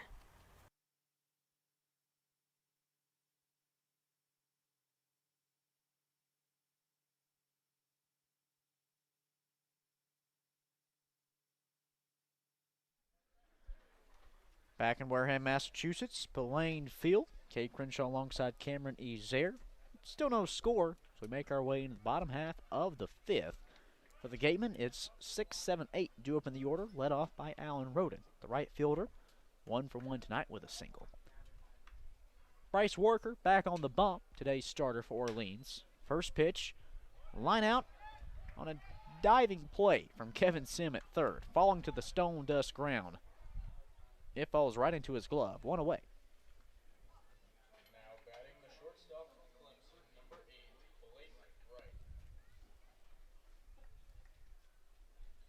One away for Blake Wright, the shortstop out of Clemson, 0 for 1 tonight. Cam, so far, this has been a pitcher's duel. If you're Bryce Whitaker, you've given up 2 hits through what is now 4 1/3 innings. Fastball misses in the dirt, count 1-0 to Blake Wright. Meanwhile, if you're Jacob Cravey, you've given up 2 hits through 5 innings of work for Wareham. Great job so far from both starters tonight. The 1-0 pitch. Called strike 1, outer half. It's interesting that this is the first 3-game stretch, and of course the past 3 games, this one not decided yet, in which Wareham hasn't picked up a loss during those 3 games, and 2 of them were pitching duels. So interesting to see how Wareham attacks in a pitching duel and a hitting contest. 1-1, grounded over to Sim. It's a fair ball, but his throw will slip away from him. Safe on at first is Blake Wright. That's a 1-out single for the Clemson Tiger. Good sight for Blake Wright, who was 0 for 6 in his last 2 games. Yes, he'd gotten on the base paths once with a walk, but flying out in the second, it's a good sign to see Blake Wright doesn't allow that hitless streak to elongate. 1 aboard for Jack Hausinger. 0 for 1 tonight, but 2 for 2 on strong defensive plays at second base. Righty on lefty, Worker, after allowing his 3rd hit, sends a fastball in the outer half for a called strike 1.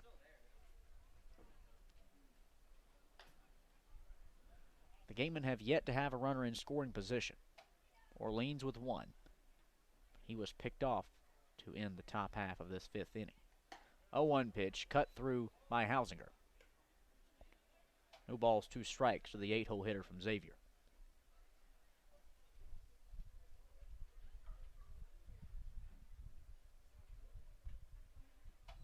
Worker set at the belt. Right-hander deals, and that'll hit Hausinger. Making his way up the first baseline is Jack Hausinger to put runners at first and second with 1 out in the bottom of the 5th. Might need to consult with Kellum Clark or Alan Roden or maybe Carter Graham. It just seems like it's Wareham team, and it's not like their stances within the batter's box is that close to home plate. It seems very normal, and We've been hit a lot in the last week and a half, Cade. That one looked like it clipped Hausinger in the back. He's on it first. Inching off of the bag. He appears to be okay. Runners at first and second for Derek Fabian. Out of Florida, 0 for 1 tonight. First pitch, fastball, dots the outside corner. Nothing in one.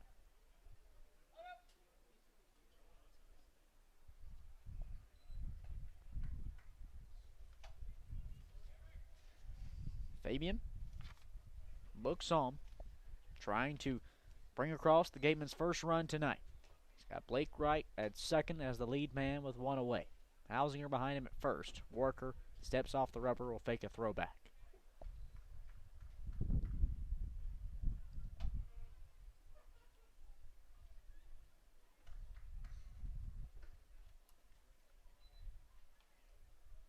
A 1 pitch.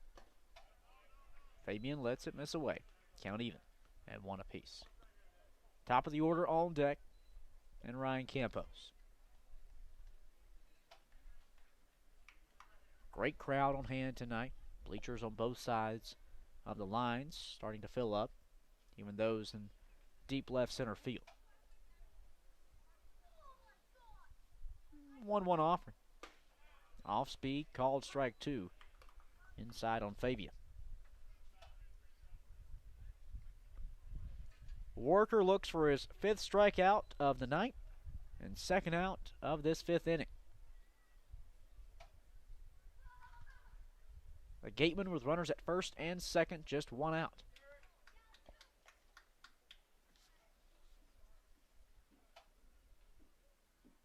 The 1-2 punch in the dirt. Burns will scoop it out to keep the runners at bay. Count even at 2 apiece.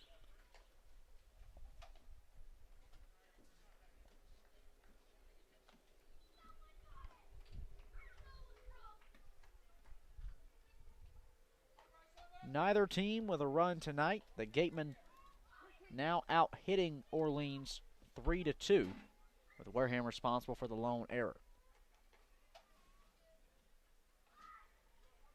Worker, a long deep breath, and the 2-2 nearly clips Fabian high and inside. He just danced out of the way of it.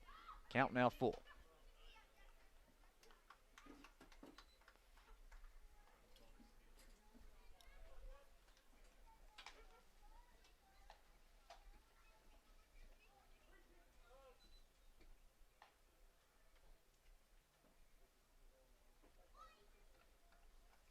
A full count to Derek Fabian with the top of the order on deck.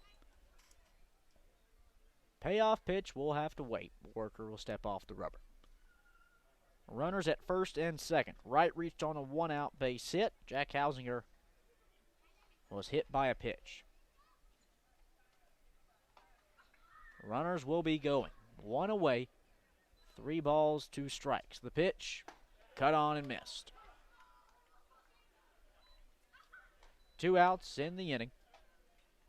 Fabian's retired for the 2nd time tonight and make it 5 strikeouts for Bryce Worker through 4 2/3. But that looks like it may be it for him. Orleans manager Kelly Nicholson making his way onto the field, and he'll make a call to his bullpen in left. So the day is done for Bryce Worker after 4 2/3. He'll leave behind runners at first and second for the new man out of the pen with 2 outs in the bottom of the 5th inning of a scoreless game. We'll let you know who the new face is for the Firebirds when we return for more Wareham baseball on the Gateman Broadcast Network.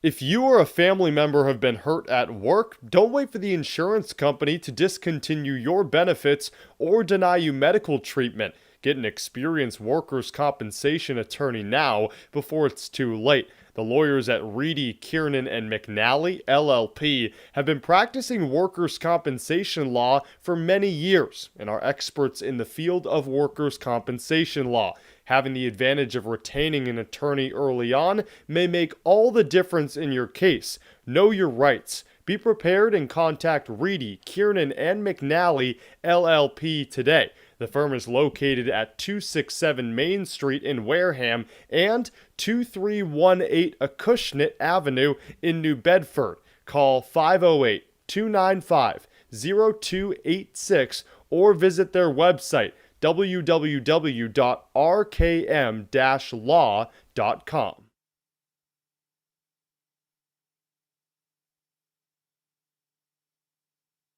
Joanne Stevenson with Berkshire Hathaway and Robert Paul Properties brings over 21 years of real estate experience to the South Shore and Cape Cod area.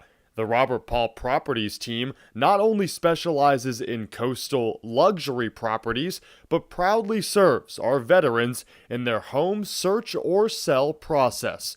Joanne Stevenson is your local, homegrown agent who knows the area and knows the market. Call Joanne Stevenson with Robert Paul Properties for all your real estate needs. Located at 155 Front Street in Marion.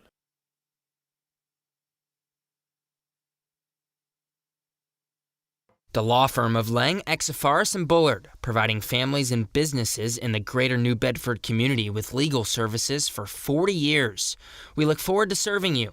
For an appointment, call 508-992-1270. We invite you to learn more about the law firm of Lang, Exifaris, and Bullard by visiting our website, lxblaw.com.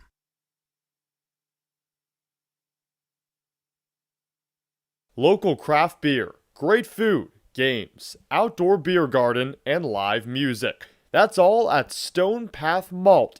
Better malt, better beer. Conveniently located across from Wareham Crossing in the West Wareham Industrial Park. Check them out.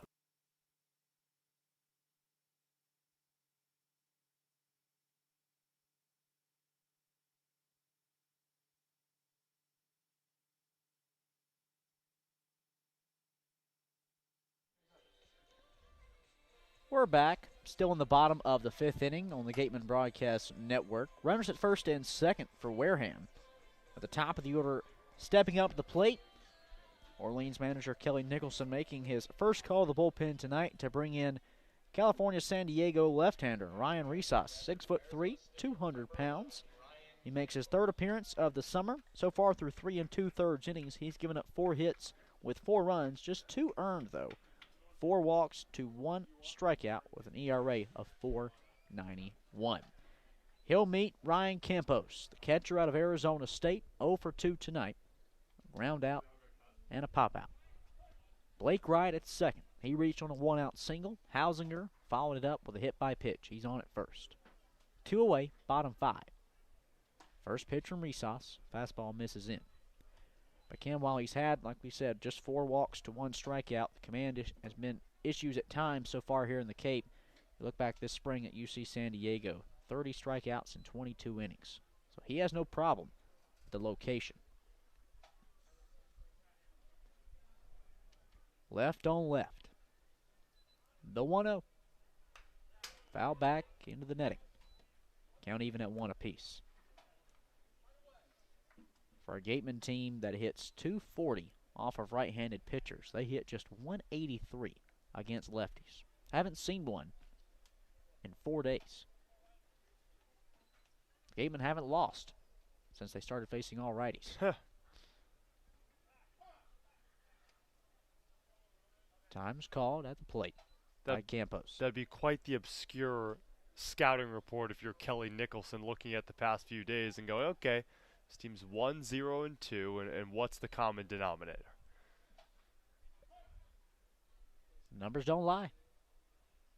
This team fares much better against righties than they do lefties. 1-1 from Risas. Spiked in the dirt. Blake Wright sprinting towards third. The throw down from Burns. It got him. Just in time, Blake Wright is caught trying to advance on the wild pitch. That will end the inning with a runner stranded. We're through 5 and still no score with the Firebirds and the Gatemen. We come back for more Wareham baseball on the Gateman Broadcast Network.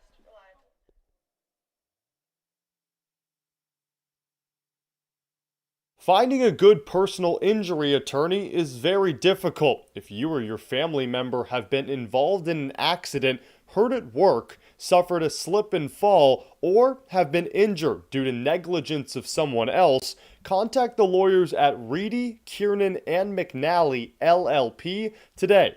They are experienced trial attorneys who practice in all of the courts in the Commonwealth. The firm has been recognized by Best Lawyers in America for outstanding legal representation. Contact Reedy, Kiernan, and McNally, LLP today.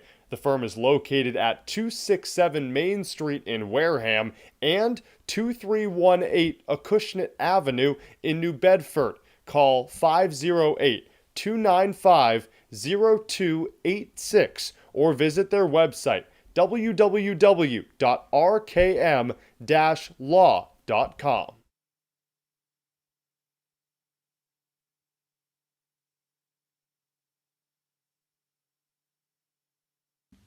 Tom and Jean Yockey were passionate about the game of baseball. Over their 7 decades as owners of the Boston Red Sox, the Yockeys greatly invested in youth and amateur athletics in our community. They recognized the important skills baseball can bring to players both on and off the field: cooperation, respect, teamwork, friendships, and confidence. The Yockey Foundation has been proud to support the Cape League for more than 25 years.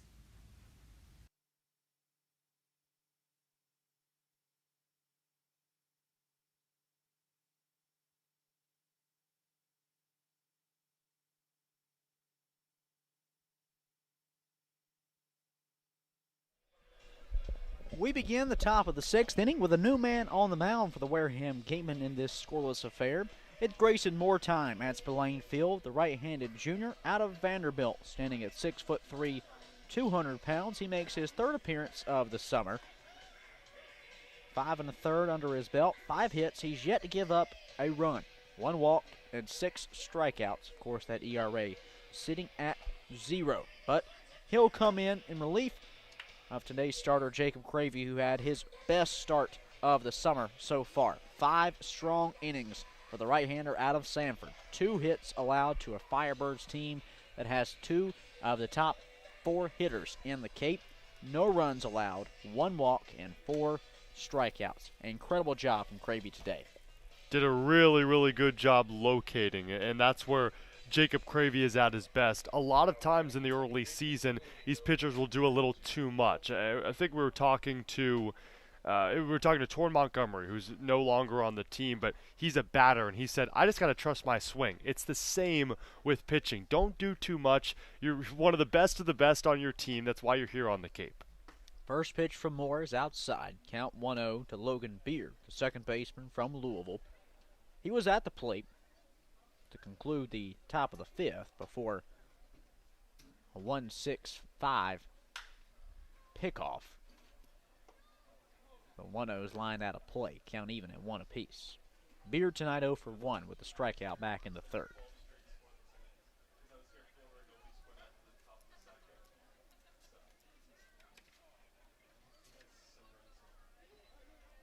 Moore, 5 1/3 innings, scoreless streak coming into tonight. The 1-1 pitch. Down to the dirt and outside. It's ball 2. If anyone remembers a game against Falmouth at Gov Fuller Field when Grayson Moore was dealing in the first portion of that one, and then he turned it over to Eric Swan, who kept dealing, almost replicated Moore's performance. But I think he went 3 innings of scoreless baseball in that one. 4 strikeouts against the Commodores. The 2-1 upstairs is ball 3.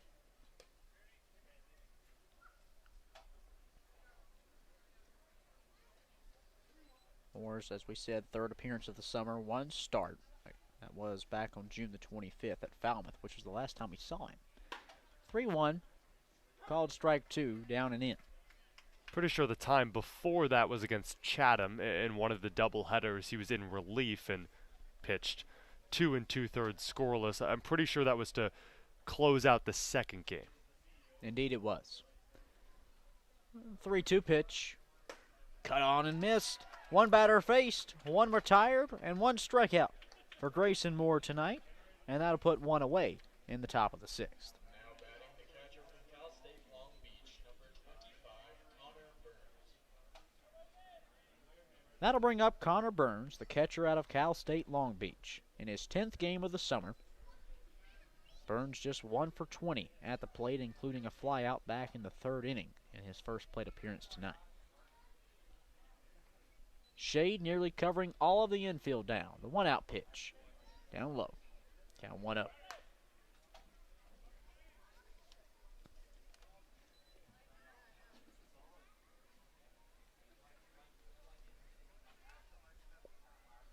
For the fourth straight day, the Gatemen have had a strong outing from their starter. 1-0, high in the air to left.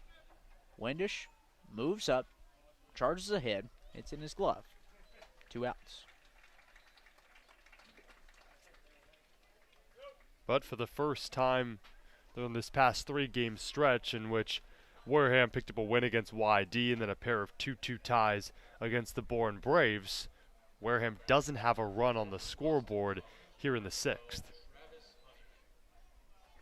No score from either team so far. We're back to the top of the order for Orleans. Third time tonight. Here's Travis Honeyman, the center fielder from Boston College. 0 for 1 with a line out. Last time we saw him in the third. He was hit by a pitch, though, to lead off this game. Moore turns and deals. Off-speed breaking ball just misses outside. Count 1-0.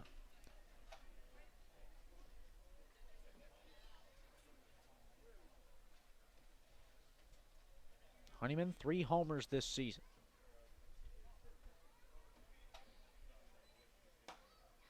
(1-0). Outside. Ball 2.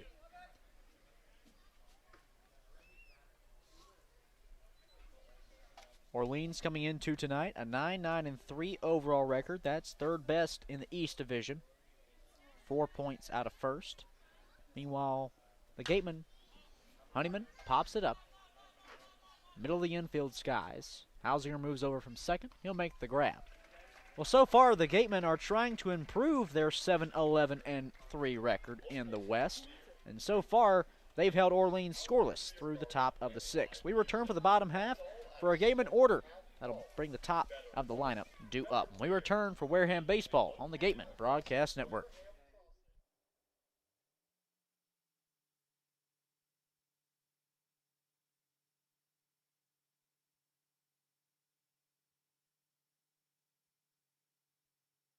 Looking for your dream home on the Cape? Gibson Sotheby's International Realty's dedicated team of real estate professionals are ready to make your dream a reality. Don't just look for a place, discover a home.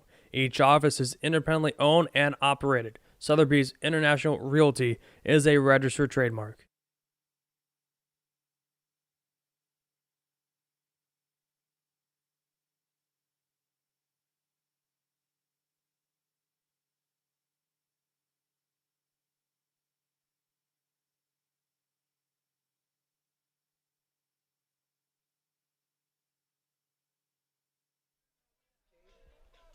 Back at Spillane Field for the bottom of the 6th inning, coming up moments away.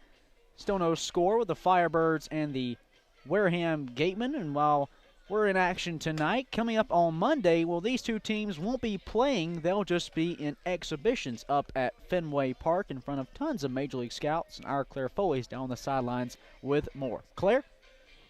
Thanks, guys. Yes, Monday isn't technically an off day for these guys as they head to Fenway for that scouted workout, but I think it'll be a memorable one.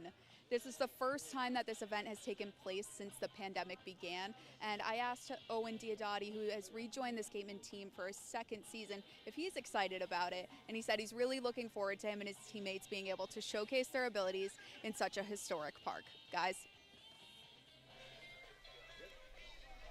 Well, thank you, Claire, and you're right. This is the first time that players in the Cape have gotten to travel to historic Fenway Park, of course, home of the Boston Red Sox, for those who live under a rock, and get out there on the field where so many legends have played and so many historic moments in baseball history have happened, and do some drills in front of some scouts, of course, take some batting practice, things like that.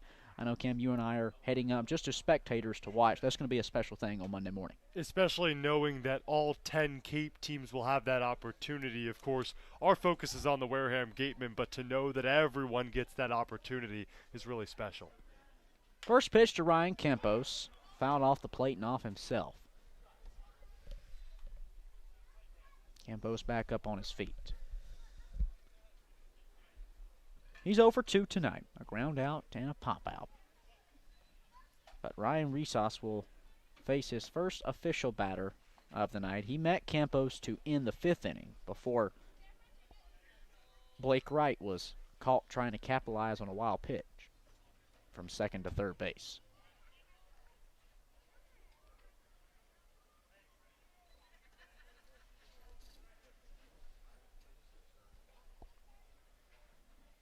Three hits for the Gatemen, 2 for the Firebirds tonight. Resos, first pitch down low, or make that the 0-1 pitch down low. Count even at 1 apiece.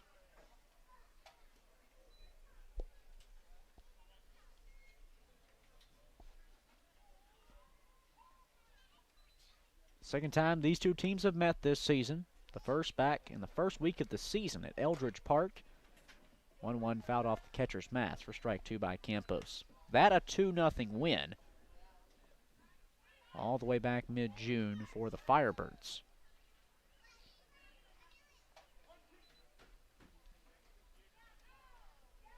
But my oh my, how these teams have changed since then.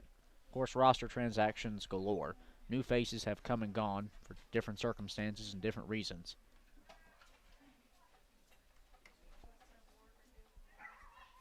The 1-2. Outside. There's the fastball to even the count.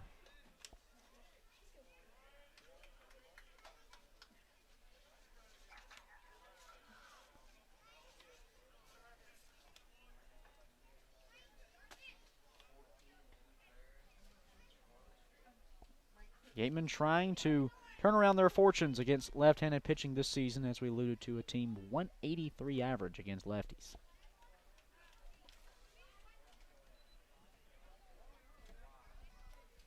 Resos set, the 2-2. Away, dashing outside to go get it is Burns. Count now full. The second full count Ryan Campos has forced ever since swinging at the first pitch back in the first. Now the full count he faced in the third, he popped up to the shortstop, Knight. So we'll see what happens on this one. Trying to put the leadoff batter on in the bottom of the 6th. Payoff up and into center field, but in the glove of Honeyman it will fall. 1 away in the bottom of the 6th. Yeah, we talked about earlier in this game how Orleans has been a part of 7 shutouts. That includes they're on the winning end or the losing end or even the tying side of things. And wow, for an Orleans team that shut out Wareham in the first week of the season, you talk about the change amongst these two teams internally. It's not looking that much different from that first week matchup. The Gatemen have yet to put the leadoff batter on in an inning tonight. Here's Hogan Windish, the left fielder, looking to keep alive a 6-game hit streak. He's 0 for 2 tonight. First pitch from Resus, down in the dirt. Inside, nearly clipping the toes of Windish. Count 1-0. The motion of Resus, and maybe it's just from our vantage point, is so tough to see where that ball's going to end up. Because although he's not the tallest guy on the bump, as we saw 6'8" prior to him, his downward motion is tough to see. 1-0 out of play. You're right, Cam. The way his windup is, he really holds whatever his grip is on that pitch with his body pretty well. He's not, bringing it all the way back. It's not a high-arching, 6'12" type delivery. But he's a player who hides the ball extremely well when coming to the plate.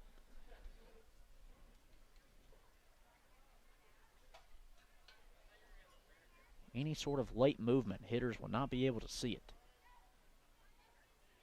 The 1-1. Inside. Fastball.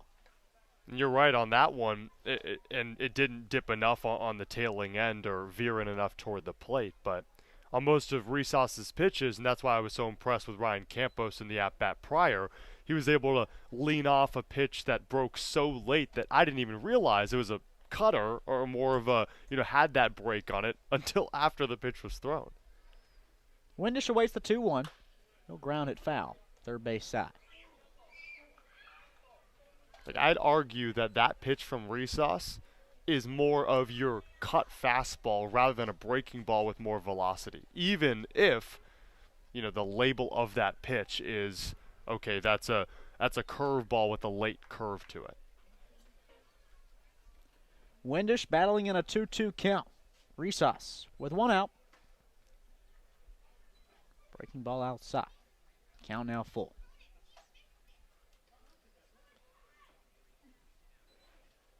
Still no score with Orleans and Wareham. The latest game this season we've had at Spillane Field with no score. Bottom sixth inning action. One away, base is empty. Here's the payoff. Windish, grounder. Left side of the infield. From short, Knight makes the throw, and it's just in time. 2 away in the inning. Oh, what a play. He read it all the way, and I'm always impressed by the footwork of these collegiate infielders because it matters so much. I know at different sports like basketball, footwork is something that these players work on, but you watch earlier in practice and BP taking fungos into the infield and out, and a lot of the times they'll do one-on-one drills that will work with third baseman, shortstop, second baseman, whatever it may be, on balls that could split the gaps. First pitch to Max Anderson, called strike one in the outer half. And boy, have we seen some great defensive plays by the middle infield now of both teams tonight. Anderson, meanwhile, extended his hit streak to 10 games back in the fourth. He's 1 for 2 tonight with a single. Last time we saw him. Count even at 1 apiece. The off-speed missing up the letters. Resus looking for a 1-2-3 inning. The 1-1 pitch. Out and away.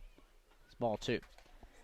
And you look at the numbers on Resus, like we alluded to. 4 walks through 3 and 2/3 coming into tonight, just 1 strikeout. The numbers say the location can be wild at times. Well, so far, I think through the first 2 batters that he's faced, that's been the case. When he's hitting the strike zone, it's nearly unhittable. But when the pitches are near misses such as that, he gets down in the count, now 3-1 to a player like Max Anderson. His late movement reminds me of a player like Dustin May, who would throw sliders at 99 miles per hour. And a lot of the times that's tough to control. You're just hoping that the batter reaches on a pitch out of the strike zone. Resus deals. Anderson, grounder, over to third. Sim, a couple hops onto the grass, throws it across in time. A 1-2-3 inning for Ryan Resus. We're through 6, and neither team has yet to score. We'll be back for more Wareham baseball. We return on the Gateman Broadcast Network.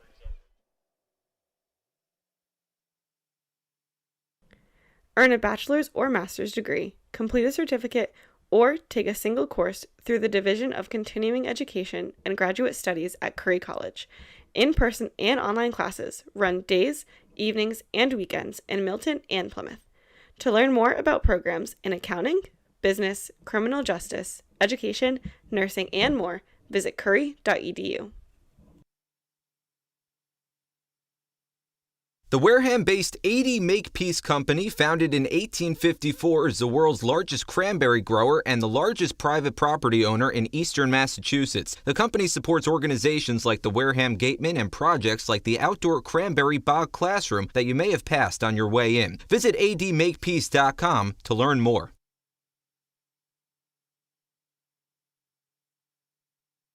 For sales and rentals of Caterpillar machinery, generators, and marine engines, visit MiltonCat.com, your area cat dealer. Milton Cat, the Cape and Islands Caterpillar dealer, is proud to be a sponsor of today's game.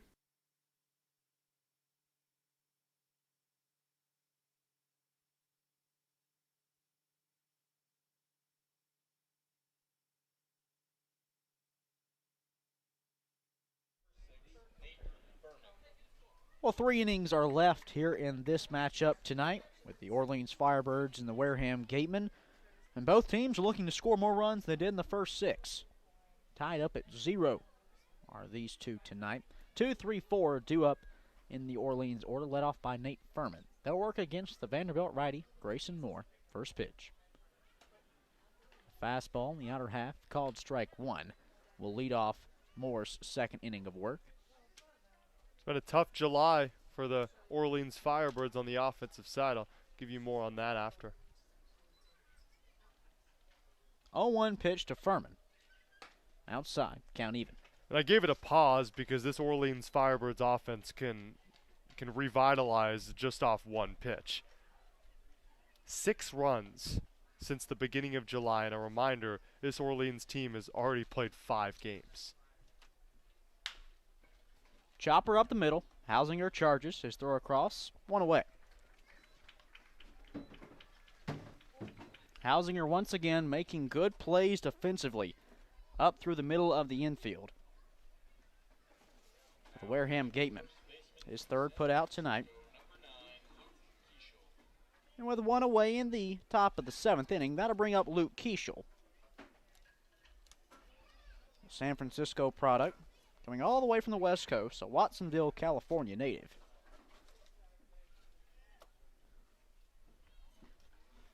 Righty on righty. This will be his first time facing Grayson Moore. Tall right-hander, turns and deals. First pitch, slider down low, count 1-0. Luke Keishel, 4 multi-hit games in his last 6. You talk about an Orleans offense that's only scored 6 runs in now 5.5 games. Hey, he's the guy that could be the spark plug.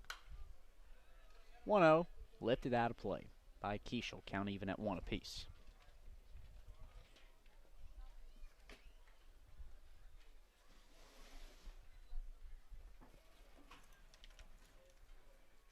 Moore in his 3rd outing of the summer. 2nd relief appearance. Bases clear, 1 away, top of the 7th inning. Time call by Keishel. Step out of the plate.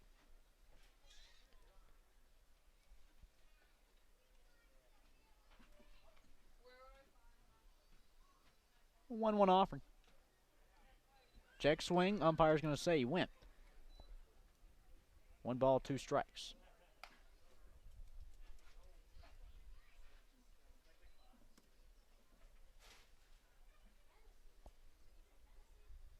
Orleans looking for their first hit since the 3rd inning.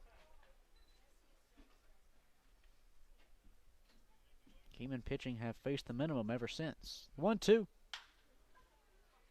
Grounder over to a diving Jack Hausinger. His throw not in time.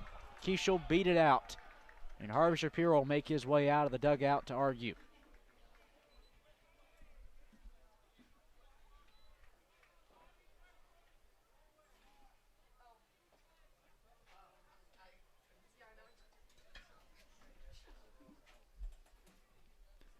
Shapiro trying to make his case heard, the umpire not really batting an eye. We just got a replay of it. He was clearly out. I mean, usually, at first, at times it's a bang-bang play, and I don't know what Robert Johnson over there at first was thinking about, but hey, a lot of the times or most of the times, they have the better vantage point. Well, Robert Johnson at 3rd, Mike Foley on it first, so make sure that correction. Into right field, it'll sail. Deep right center, Roden traces back. That's out number 2 in his glove off the bat of Kevin Sim. 2 gone in the inning.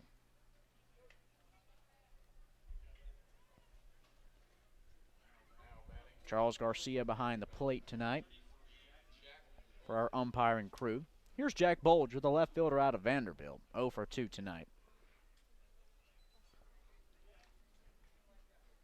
Ground into double play back in the 2nd inning. He would strike out in the 5th.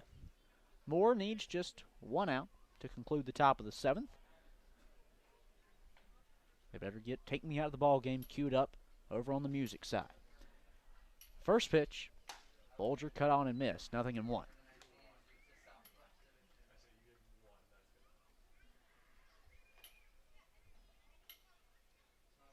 Close play at first has Luke Keishel on the base paths. 2 down, top 7. Moore, 0-1 offering. Up high, count even. A pair of Vanderbilt teammates facing off right here.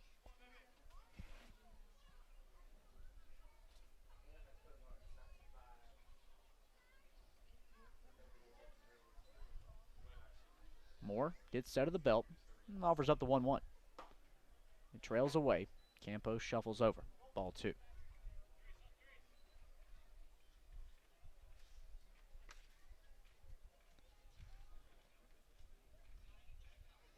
The last meeting between these two teams for the next couple weeks. It'll be later on July 17th, the last time these two will meet, and then they'll conclude the regular season at Eldridge Park on August the 2nd. 2-1, cut on and miss from Bolger. Count even at 2 apiece.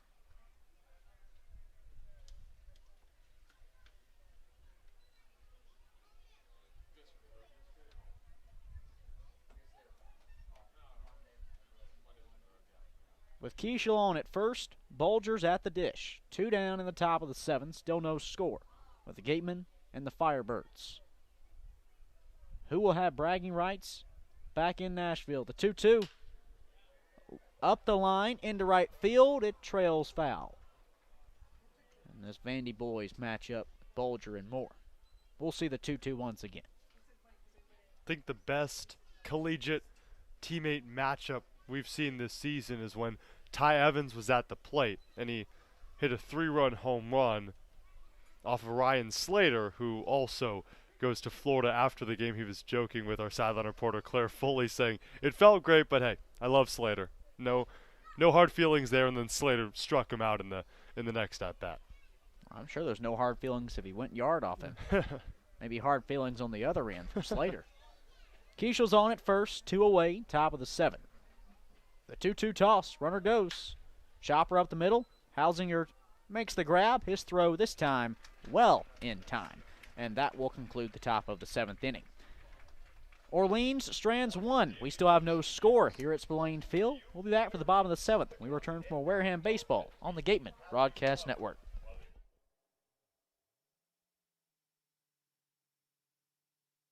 The Gatemen would like to thank Wareham Country Market for helping to feed the Gatemen players and staff after games. They are located about a quarter of a mile from the field on Route 6, offering a convenience store, a Dunkin' Donuts, and a deli. Gateman Baseball is officially sponsored by Robertson's GMC, the truck professionals. Located just 2 miles away on Cranberry Highway, Robertson's GMC, we are professional grade, power like a pro. Wareham House of Pizza has been serving Wareham and Marion for over 40 years with steak and cheese, pizza, and subs. Located in Shaw's Plaza, head on over for pickup or let them deliver to you.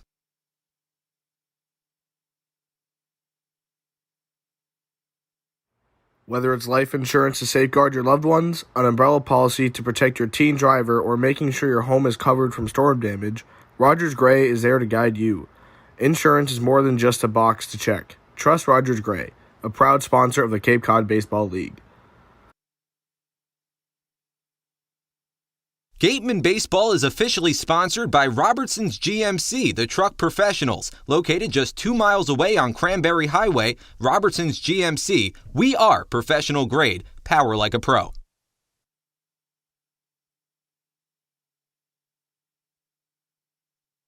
One of the Gatemen's favorite places for their post-game meals is Cool Cone, where you can get anything from fried clams and fried chicken to an ice cream sundae, and then top it all off with a round of mini golf. Cool Cone, located on Route 6 on the Wareham-Marion line. Serving southeastern Massachusetts and Rhode Island, Office Technology Group has been the area's source for advanced digital multifunctional copiers since 2009. Call Office Technology Group at 508-858-5825.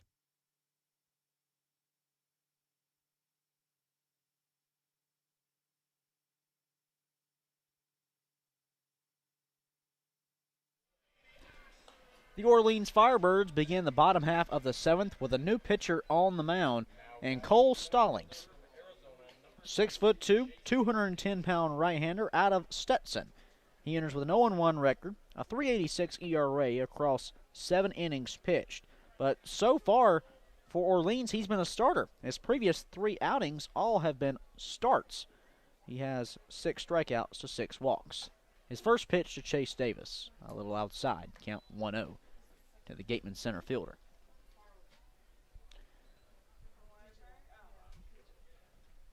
the Stetson Hatters. The 1-0. Fastball finds its way across the bottom half to even up the count. 56 strikeouts through 65 and a third innings this spring. Made 13 starts down at Stetson.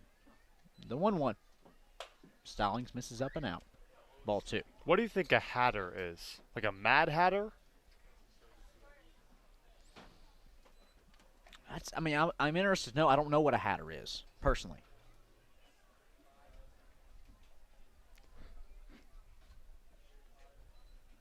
The 2-1 pitch to Davis.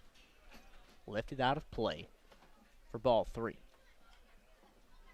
Yeah, well, it can't be this. I mean, unless it's Stetson and... A person who makes and sells hats. It could be. That's not a very intimidating mascot, though. I know. You know, you have big tigers, you have bears, the Gamecocks, but the Hatters. The 2-1, cut on and missed away. A strikeout of Chase Davis will begin the bottom of the 7th. I'm hoping that Chase Davis is getting the Carter Graham treatment right now. Where he'll come back in the next coming days and find that first hit, as Carter Graham picked up 3 hits in his last 2 games prior to this one. Speaking of, here's Carter Graham. 0-2 tonight. First pitch with 1 away. Call strike 1, the outside edge. One thing that Orleans pitchers have consistently done tonight is left pitches away from Wareham hitters. They haven't worked much inside. 0-1, popped out behind home plate. Nothing in 2 the count. Okay, this is the last I'll mention of the Hatters. Okay. Unlikely combination of a famous hat manufacturer and a university produced a novel nickname for Stetson University. So they do make hats. Yeah. That's where the name comes from. It's after John B. Stetson, who... maker of the well-known Stetson hats. Oh, there you go. Yeah, there. Never knew that. The 1-2. Check swing from Graham. First base umpire Mike Foley says he did not go. Count will even at 2 apiece.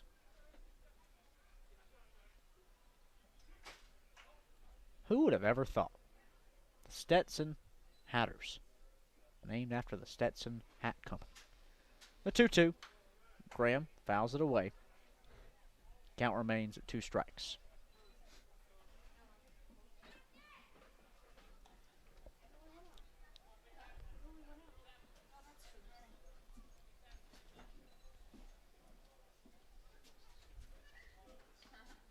Alan Roden in the on-deck circle.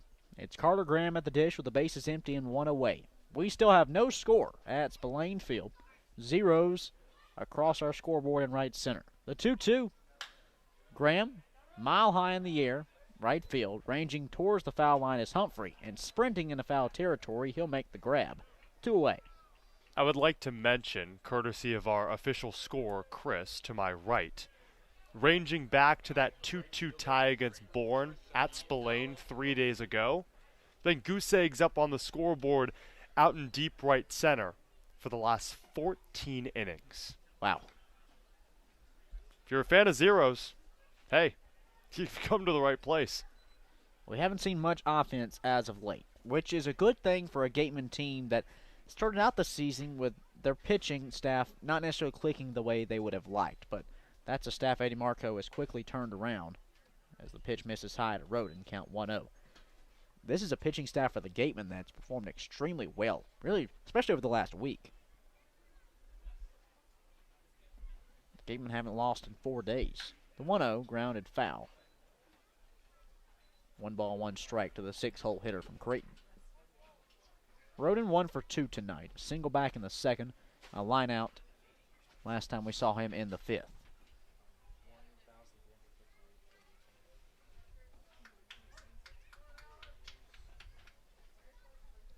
Righty on lefty, the 1-1 pitch from Stallings finds the strike zone called inside. 1 ball, 2 strikes against Roden. Stallings, as we said, a Stetson Hatter on the bum. Florida native. 1-2 pitch. Grounded of the first base line. That's a fair ball. Keishel sprints to the bag, just beats Roden there, and that'll end the inning. Back-to-back 1, 2, 3 frames for Orleans pitching. The first for Stallings out of the pen. We go to the top of the 8th. Still tied at 0. Here at Spillane, back for more when we return for more Wareham baseball on the Gateman Broadcast Network.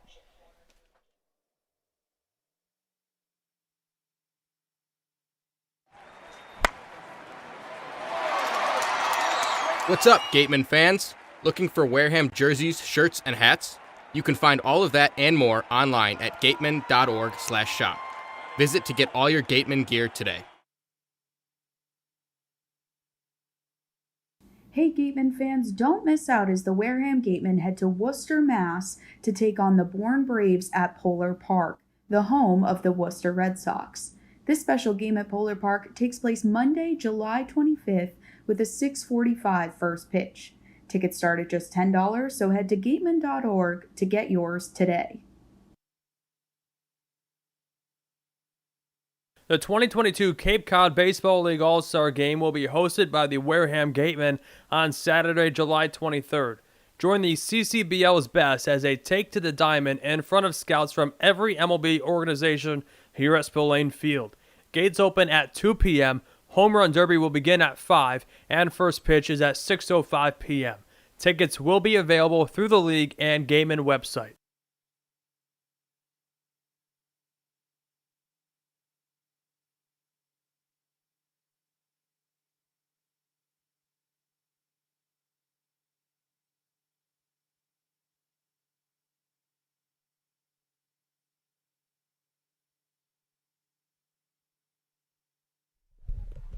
Back for the top of the 8th. Still no score with the Orleans Firebirds and the Wareham Gatemen.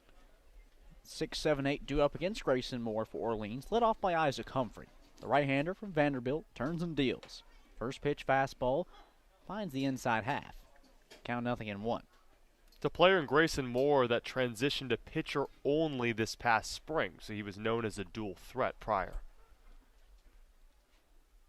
0-1 offering. Little high. Isn't that crazy? Isn't that crazy? He was an outfielder for part of last year and then transition. It's interesting to me because Vanderbilt's such a prestigious university in terms of baseball. Liner into the corner of right field. That'll get down for extra bases. It rolls off of the bullpen fencing. So it'll be halted there at second base. Stops Humphrey for a leadoff double. If that ball doesn't hit into the bullpen and fall, quote-unquote, out of play, Kim, we may be looking at a leadoff triple. For an Orleans team that totaled just 2 hits through the first 6 innings tonight, they now have 2 in the last 2 frames. With a man in scoring position, just for the second time tonight, for Orleans, here's Austin Knight, shortstop out of Charlotte. Righty on righty. Knight 0 for 2 this evening. Moore, first pitch, shows bunt. Knight pulls back and lets the ball miss high.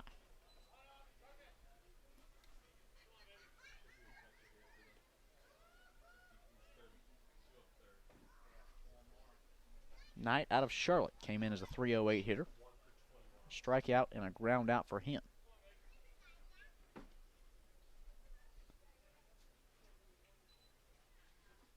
The 1-0. He shows bunt again, pulls back as Moore sends one across above the zone. 2 balls, no strikes to the 7-hole hitter. Prior to that double, in the last 5 frames, 1 for 14 for the Orleans batters. 2 balls, no strikes. The pitch. Fastball misses up once again. 3-0. I call this sometimes you just have to accept your fate. Moore is trying to dodge that bunt attempt. At some point you want to throw it down the middle because you don't want to put 2 on. Grayson Moore peering in, trying to keep this game scoreless in the top of the 8th. 3-0 pitch. Strike 1 taken over the heart of the plate. That time Knight was no longer showing bunt.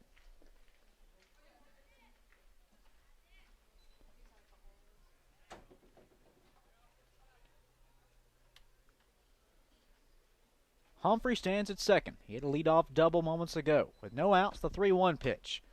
Knight tried to lay down a bunt and popped it up out of play. Well, now the bunting opportunity is taken away from Orleans. Knight will look to swing. Moore looking for a critical first out with a man in scoring position.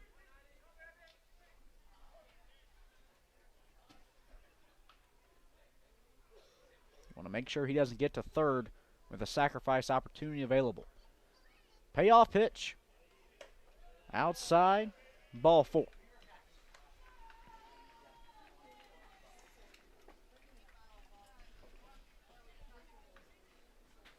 The first two batters here in the 8th inning have both reached.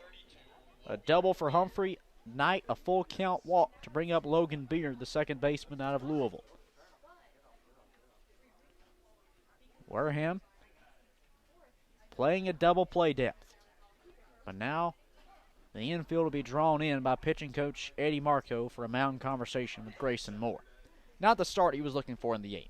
Now, really concerning knowing that this is an Orleans team that doesn't draw a lot of walks, and to walk a guy with a runner at second who's clearly showing bunt, you had an opportunity to pop him up as well. I think you have to attack him more than Grayson Moore did, missed his spot a bit high, and I mentioned the least amount of walks, or tied with the least amount of walks in the Cape, just 60 through the first 21 games, so if you do your math properly, about 3 per game, and it's not like Wareham is vehemently walking Orleans, but in a situation like that, it feels like 2 or 3 free passes rather than just 1. Critical moment in tonight's game, really the first that either team has posed a true scoring threat. I think back a few innings ago, that was all the way back in the 5th inning when Orleans had a runner standing at second base in Austin Knight, who coincidentally is now on at first, with 2 outs, but he would be picked off on second base. So that was the second out tonight that Orleans has had on the base paths. They have runners at first and second with no outs in the top of the 8th. Logan Beard out of Louisville is at the dish. He has struck out twice tonight to 2 different pitchers, once to Grayson Moore. He was the first batter to face him. Moore will step off the rubber to bring Humphrey back to the second base bag.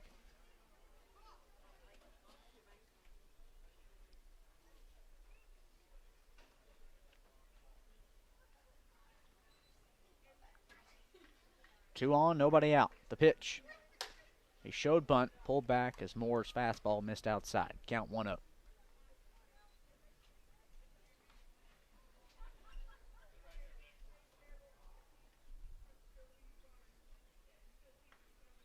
Orleans trying to break through for the first time tonight. They're looking for their second win over Wareham this season.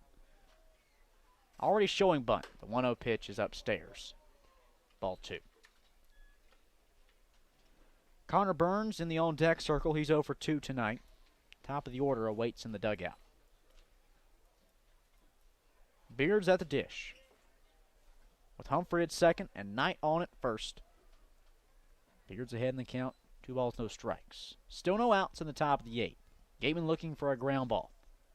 He shows bunt, the 2-0. Lets a fastball catch the outer half instead. Taking 2 balls, 1 strike. Orleans going to try to do all they can to put a runner at third base in hopes that the next batter can pop one up into the outfield and bring the first run across on a sac fly. But it's up to Beard to move him over first. The 2-1.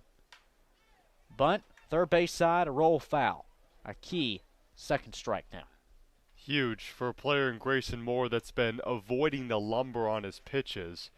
It's one of the first times that it's actually a net positive that the dimensions here at Spillane are so wacky in the way that the foul lines are when it veers off the infield grass rather than being in between where the pathway is to home plate and third to first. 2 balls, 2 strikes to Logan Beard. We've seen a lot of pitches so far through 7 innings of work. Now in the top of the 8th, in my opinion, none is bigger than this moment right here. Runners at first and second, nobody out. Moore comes set. Tie game at 0. The 2-2. Bunt attempt, pulled back. Moore thought it was called strike 3 on the outer half. Instead, our home plate umpire, Charles Garcia, sees it away. Full count. Well, I now retract that previous statement. This is now the biggest pitch of this game. A full count as Grayson Moore tries to avoid loading the bases in a scoreless ball game. Top of the 8th, no outs. Runners at first and second. The pitch. Called strike 3 on the outside half. Beard wasn't happy. He immediately turned around to the home plate umpire and exchanged words. One away. A critical out right there. That, like I said, biggest pitch of the night, and Moore won it. And here comes Harvey Shapiro. He's going to let Grayson Moore end it on a high note. Opens up the double play ball for whoever's coming out of the bullpen, so not as precarious position as it was before. Grayson Moore, that might have been the pitch of the season for him. Incredible job. He'll leave runners at first and second, but puts a key first out on the board here in the top of the 8th with his second strikeout of the night. We'll let you know about the new pitcher in today's ball game for Wareham when we come back to this scoreless affair in the top of the 8th on the Gateman Broadcast Network.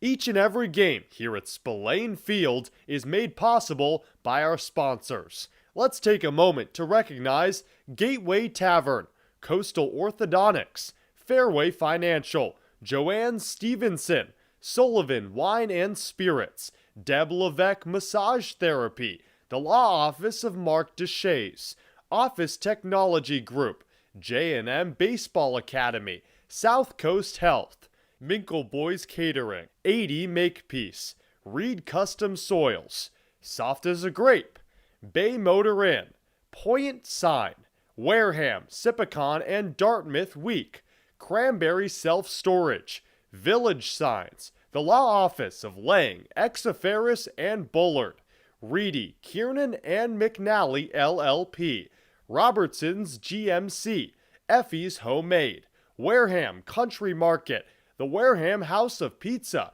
Robbery's Tree Service, Patty Wild, Onset Bay Association, Select PT, El Mariachi, Water Whiz, and Cool Cone. Thank you once again to our sponsors of your Wareham Gateman. We want our money to work as hard for us when we retire as we did working to accumulate it. My name is Steve Anzoni, and I am president of Fairway Financial Insurance Agency. Money is just a tool to help you to do what you ultimately want to do, which is to travel, spend time with your kids, grandkids, and do other stuff. And I want to be the guy that's going to help you navigate the course of life, to help you avoid those sand traps and get you onto the green and into the hole with greater financial confidence.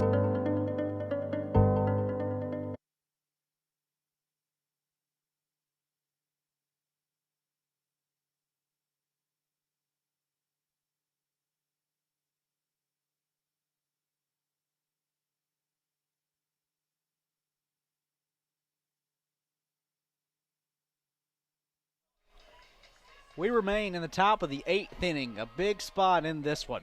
Runners at first and second with one away for Orleans. We have yet to see a run scored in this game, and the call of the bullpen was made for Nico Mazza, the sophomore right-hander out of Southern Miss, his 4th appearance of the summer, a 2.45 ERA. He'll work against Connor Burns, the catcher from Cal State Long Beach, who's just 1 for 21 to start this season, but his one hit last week, a solo homer. Runners at first and second. One away in the inning. Righty on righty. Still no score. Mazza's first pitch. Cut on and missed. 0-1.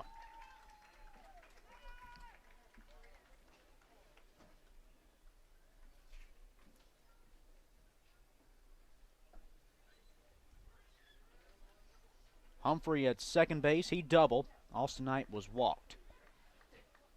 First out on the board on a Logan Beard strikeout from Grayson Moore.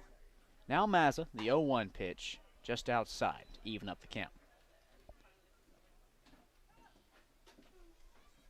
Mazza just wrapping up his true freshman for the Golden Eagles. Didn't see much innings, 5 1/3, but did total 6 strikeouts.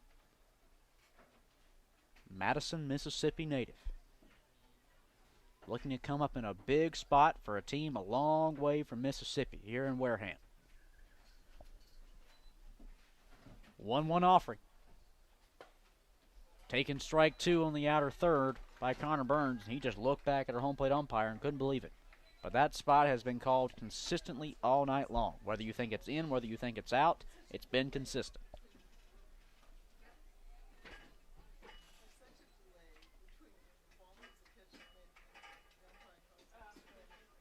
Two on, one away. Top of the 8th. Mazza comes set.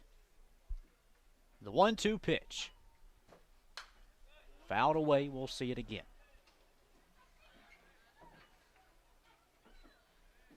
Definitely going to be a pretty sunset here tonight at Spillane Field.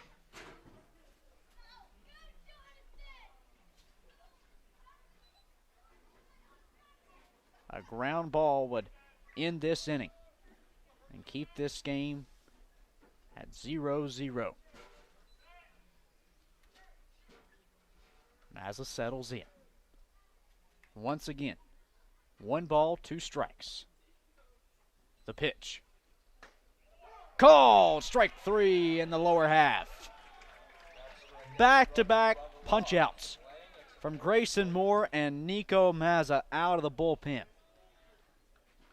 What a big-time spot for the youngster in Mazza to come in, inherit 2 runners on the base pass, and get a critical second out. You talk about consistency on the outside corner. It's been the same at the bottom of the zone, and Nico Mazza read it. He knew it coming out of the bullpen. He attacked there a couple times, and what a punch-out of Connor Burns.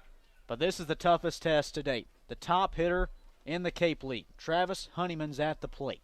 Came in with a .368 average. 3 home runs, 6 runs driven in. Tonight he's 0 for 2 with a hit by pitch. With 2 on and 2 away, Mazza deals. In the dirt and through the legs of Campos. Bouncing off the fencing, both runners will advance a bag on the wild pitch. Now this is even more dangerous territory. For a player in Travis Honeyman that won Player of the Week during the first week of Cape Cod Baseball League action, a guy in the NECBL last summer that hit .430 and was the league MVP. I mean, you're talking about a player that just knows how to hit.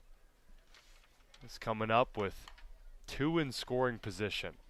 It's exactly what Orleans would have wanted in this situation. Best batter at the plate. Honeyman at the dish. Runners at second and third with 2 gone in the top of the 8th. Mazza, the 1-0. Fouled off to even the count. You talk about a playoff-type atmosphere. You can feel it in the air. You can smell it right here.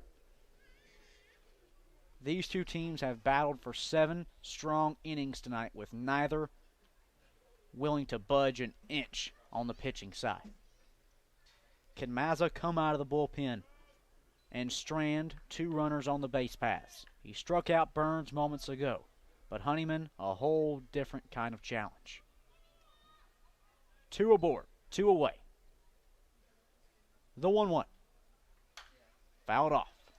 Right side out of play for strike 2.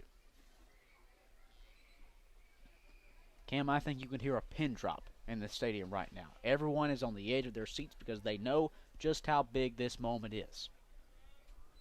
If I'm Mazza, I work low. Outside corner hasn't gotten Honeyman today. The folks that need a refill at the concession stand, they're waiting after this next pitch for sure. You don't want to move right now. Humphrey at third. Knight at second with 2 outs. Honeyman at the plate. No score in the top of the 8th inning. Honeyman will call time to step out. Mazza never stepped a foot off the rubber. He looks ready. The right-hander resting his glove up on his chest. Campos delivering the signs. And here we go. Mazza set. The 1-2 offering. Up and away to even the count. 2 balls, 2 strikes.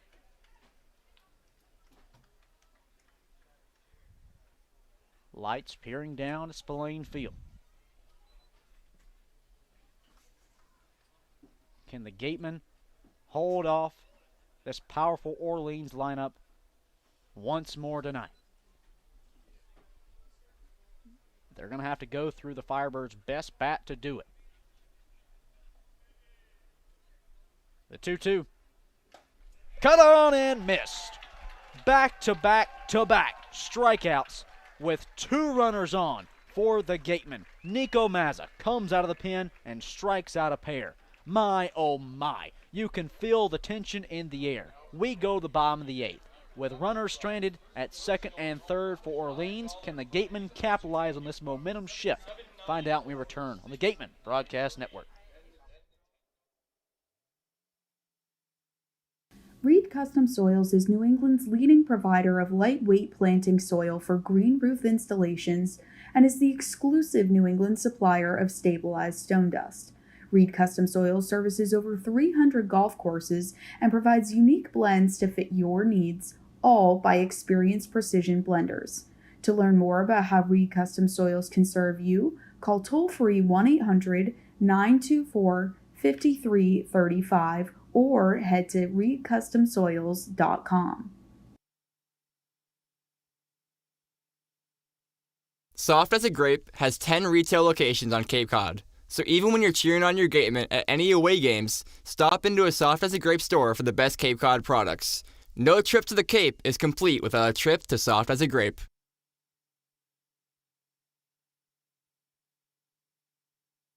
Cape Cod Coca-Cola thanks you for supporting the Cape Cod Baseball League and for refreshing yourself with ice-cold Coca-Cola products. Please remember to recycle your empty bottles, cans, and all other recyclable materials. It only takes 6 recycled plastic bottles to make a new baseball cap.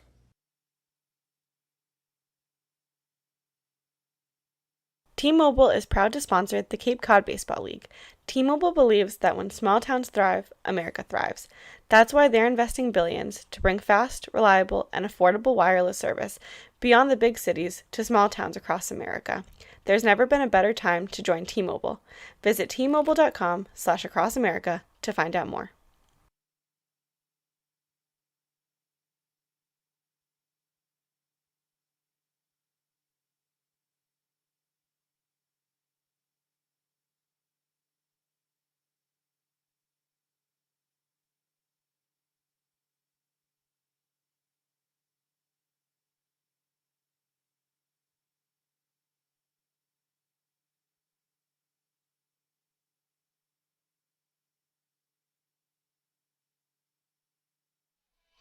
We're back for the bottom of the 8th inning. Still no score here at Spillane Field with the Orleans Firebirds and the Wareham Gatemen, where Blake Wright, Jack Hausinger, and Derek Fabian will step up to the plate. A new man has taken the bump for the Orleans Firebirds. It'll be their 4th pitcher of the night, and Wyatt Longcar, the 6'6", 235-pound right-hander out of the Ohio State University.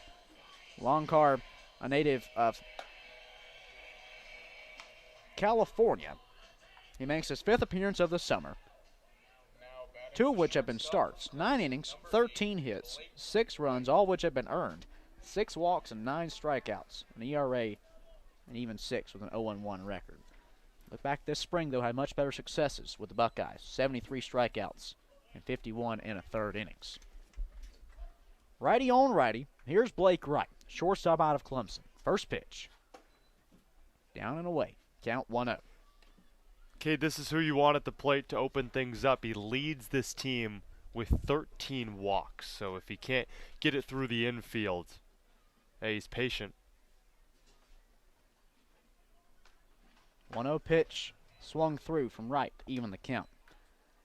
Folks, if you're just now joining us, you missed out on a roller coaster of the top half of this 8th inning. Emotions rode high. First 2 batters reached base for Orleans. With runners at 1st and 2nd, the Gatemen between Grayson Moore with 1 and Nico Mazza out of the pen with a pair struck out the next 3 to strand them at 2nd and 3rd.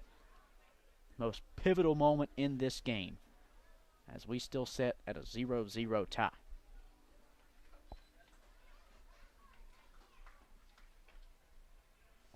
2-1 pitch from Longcar. Liner back at the middle base hit. For the first time tonight, Cameron Ezeir, the Gatemen have the leadoff man on the base paths.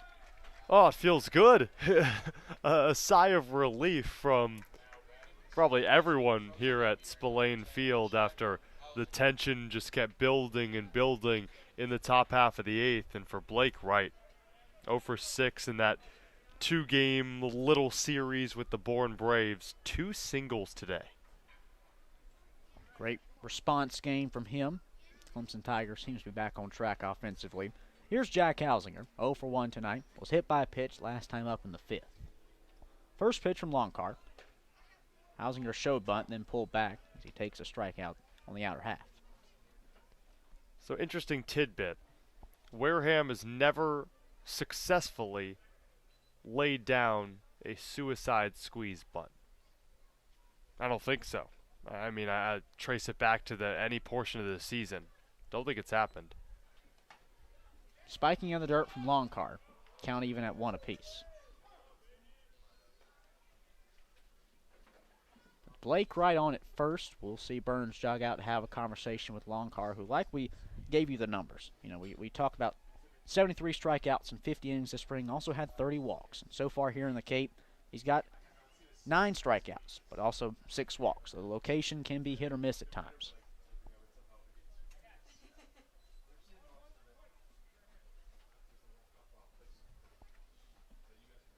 One offering to Hausinger. He shows bunt again, but pushes it into foul territory for strike 2. And I'll correct myself. Against Bourne on the 4th of July, it was successful, but it turned into a possible fielder's choice on the bunt, and then everyone was safe around the base path. So it just is Wareham team hasn't stuck with the approach of trying to move the runner over, and finally they're getting to it, but just hasn't been successful so far. And now with the 1-2 count, completely wipes it off the board. The pitch to Hausinger. Popped out of play. No. Third base side. Sim giving chase over towards the dugout. Now dives back over, makes the grab. I thought that was especially going to just clear the fencing there, but it just stayed high in the air. Kind of died up there. That's a first out, pop out from Hausinger. 1 away with a runner at first.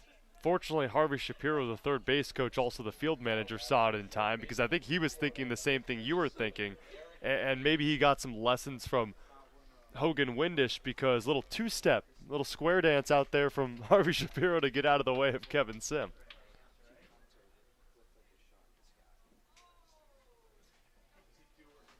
Wright inching off of first with 1 away. Here's Derek Fabian.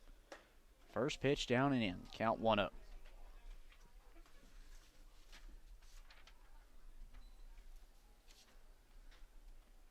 Fabian tonight 0 for 2. Wright inching off of first with 1 away. 1-0 pitch, down and in. That's ball 2.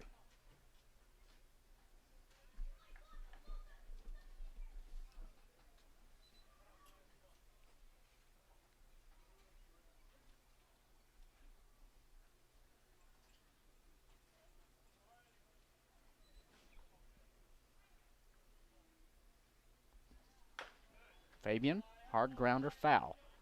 Count goes 2 balls, 1 strike, as Wright will have to turn his way back to first. So far in this game, the Gatemen have tried to get things going offensively, but have struggled in that department so far. 4 hits tonight. Of course, no runs. Meanwhile, on the other side of things, 4 hits as well for Orleans. These two teams have been about as locked together as you could be. Fabian will foul tip, strike 2 back into the catcher's glove to even up the count at 2 apiece. If it stays like this, back-to-back games with only 4 hits for the Gatemen, but for Orleans, who had 10 hits yesterday against Brewster in a 4-4 tie, it's been quite underwhelming for a Firebirds team that's looked good as of late. Longcar fresh out of the pen. Right on it first with 1 away. He reached on a leadoff single moments ago. Now here's Derek Fabian batting out of the 9 spot for the first time this season. Third baseman from Florida. 2-2 pitch. Fabian checks his swing as Longcar doused 1 away. Count now full. This reminds me a lot of when Derek Fabian was in Falmouth on the 25th of June. Came in as a pinch hitter, of course, a starter today. Was able to tie that game up with the Commodores, in which the Gatemen ended up losing in the bottom of the 8th after giving up a few runs and then didn't score on the top of the 9th, but same spot. Payoff pitch, Fabian in the air, shallow left center, and that'll drop for a base hit. With one out on the board, runners go to first and second. And that's a big moment for Derek Fabian, because before that hit, he was previously 0 for 19 against right-handed pitchers. So he finally breaks through, make it 1 for 20 this season is Derek Fabian. Maybe that first hit comes in the most important spot, because runners at first and second with one away for the top of the order, and Ryan Campos. Same spot, too, in which Derek Fabian delivered a ball in that loss to Falmouth, but to tie it up in the top of the 8th, to left center. The Gatemen with a man in scoring position, right the lead runner at second.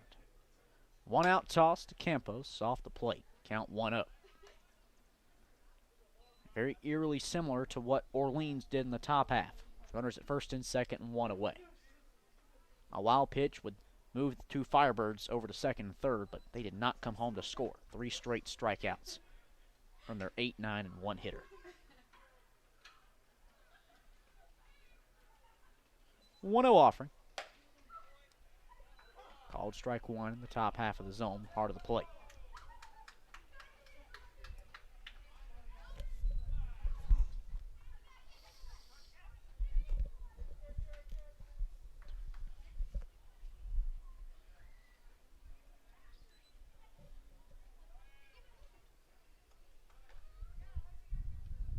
One offering from Longcar. Campos sees it away. Ball 2. Good movement on the back end from Longcar, just didn't get the call. I thought it might have peeked in there for a strike, but fortunately for Ryan Campos, a guy that's been so patient at the plate, just picking out his pitches, hasn't been able to deliver one for a base hit, but it's in a good spot right now. Longcar trying to keep this scoreless affair intact. 2 on, 1 away. The 2-1 pitch. Campos will take strike 2 on the outer third. Longcar painting the sides of the plate. Orleans pitchers tonight have lived on the outside corner.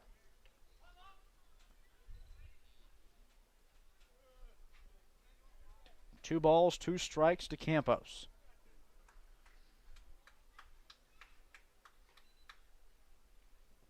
Runners at first and second, 1 away. Longcar set. A tall right-hander. The 2-2. Grounder up the first base line, foul. We'll see it again.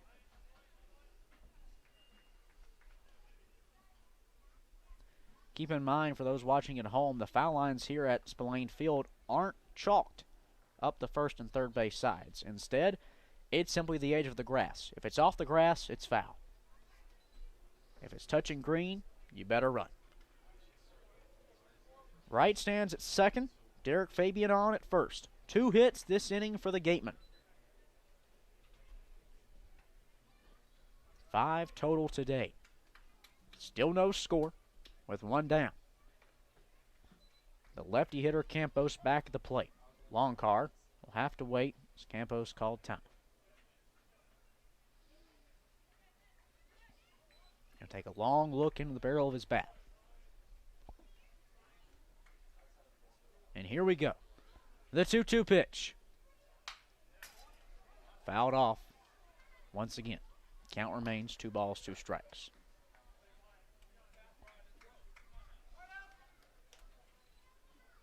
Home plate umpire Charles Garcia making his way around to wipe off home plate.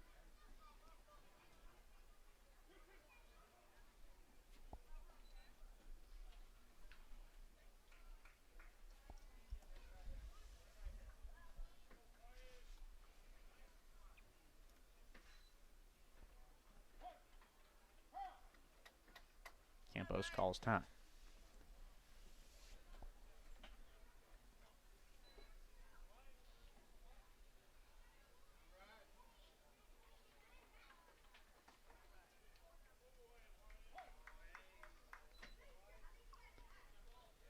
Longcart, the 2-2, down in the dirt, count now full. Last night's home run hitter in the on-deck circle with Hogan Windish. One more pitch, and Longcart will load the bases for it. No score in the bottom of the 8th inning. One away, with Fabian at first, Wright the lead man at second. Campos at the dish. 3 balls and 2 strikes.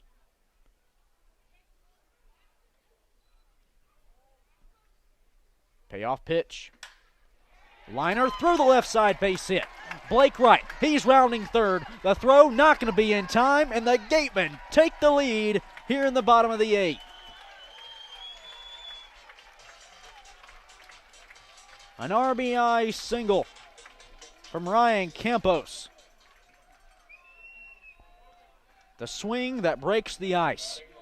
Gatemen lead it 1-0 in the bottom of the 8th.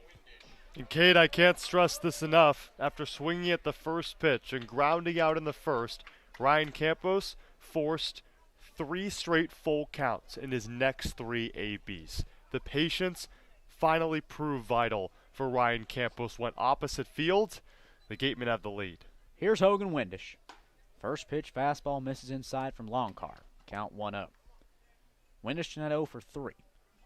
So he has Fabian at second, Campos at first with 1 gone.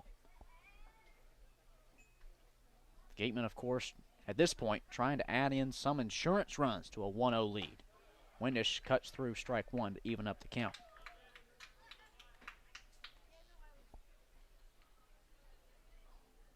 We had gone 14 and a half scoreless innings here at Spillane Field across the last 2 days. The 1-1 pitch. Cut on and miss from Windish. Strike 2, fastball down and away.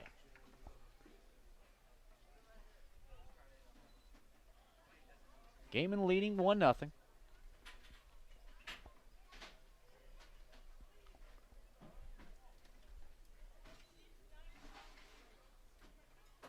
Longcart, the 1-2. Cut on a miss. Chased it away to Windish. 2 down in the inning. Longcar's first strikeout out of the pen. Now batting the first baseman from Nebraska, number 15, Max Anderson. Scoring threat still there. Fabian at second, Campos at first for Max Anderson with 2 outs in the bottom of the 8th. First pitch, with the Gatemen leading 1-0. Fastball misses outside, count 1-0.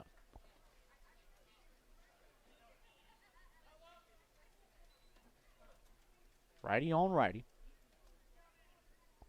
Anderson 1 for 3 tonight.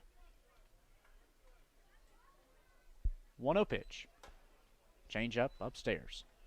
Ball 2. And that'll bring a mound conversation out from Connor Burns to speak with Wyatt Longcart.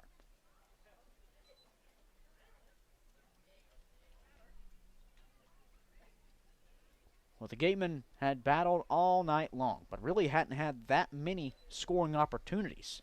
Up to this 8th frame, they had left just 3 runners on the base paths. None in scoring position. All 3 have been left at first.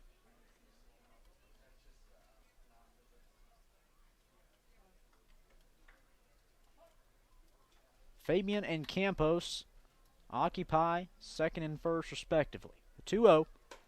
Up and in on Anderson. Nearly falls out of the batter's box, leaning out of the way of it.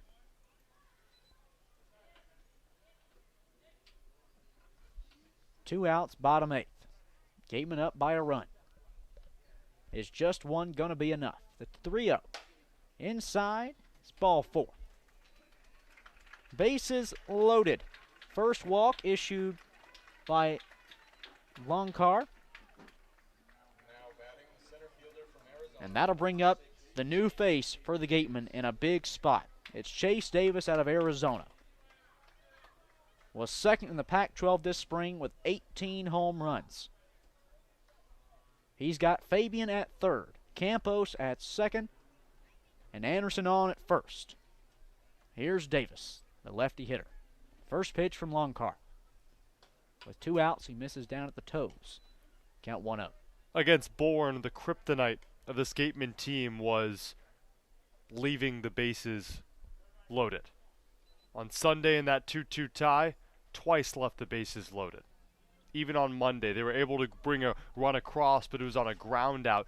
They got a runner home. This has been the kryptonite for the Gatemen, leaving guys on base. Caught on a miss from Davis to even up the count. The Gatemen this season hitting .285 with the bases loaded, 1 home run, and that was to the credit of Ryan Campos. But a reminder, runner in scoring position with 2 outs, only 130. So it kind of mixes and matches. 1-1, called strike 2, quite low and in my opinion, nonetheless. That's strike 2 on Davis.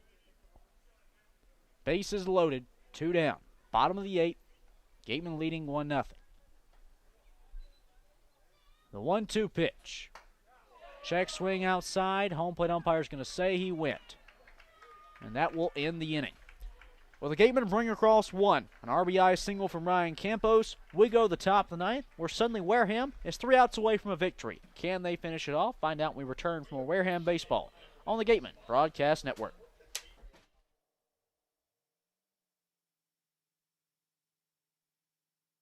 Cape Cod 5 is proud to be a long-standing supporter of the Cape Cod Baseball League and its contribution to the local economy as a treasured summer attraction.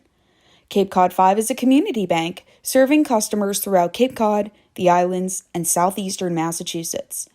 Founded in 1855, the bank's mission is to enrich the lives of those it serves while contributing to the health and vitality of its communities.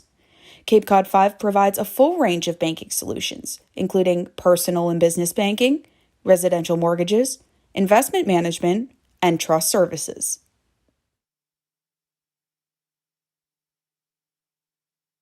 Looking for your dream home on the Cape? Gibson Sotheby's International Realty's dedicated team of real estate professionals are ready to make your dream a reality. Don't just look for a place, discover a home. Each office is independently owned and operated. Sotheby's International Realty is a registered trademark.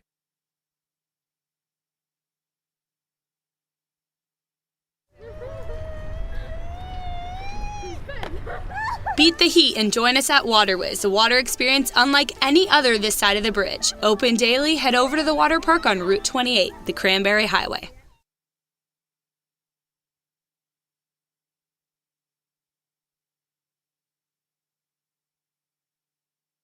After the game, visit El Mariachi on Main Street for the best Mexican food in Wareham. The cantina provides a delicious late-night snack accompanied by fun cocktails.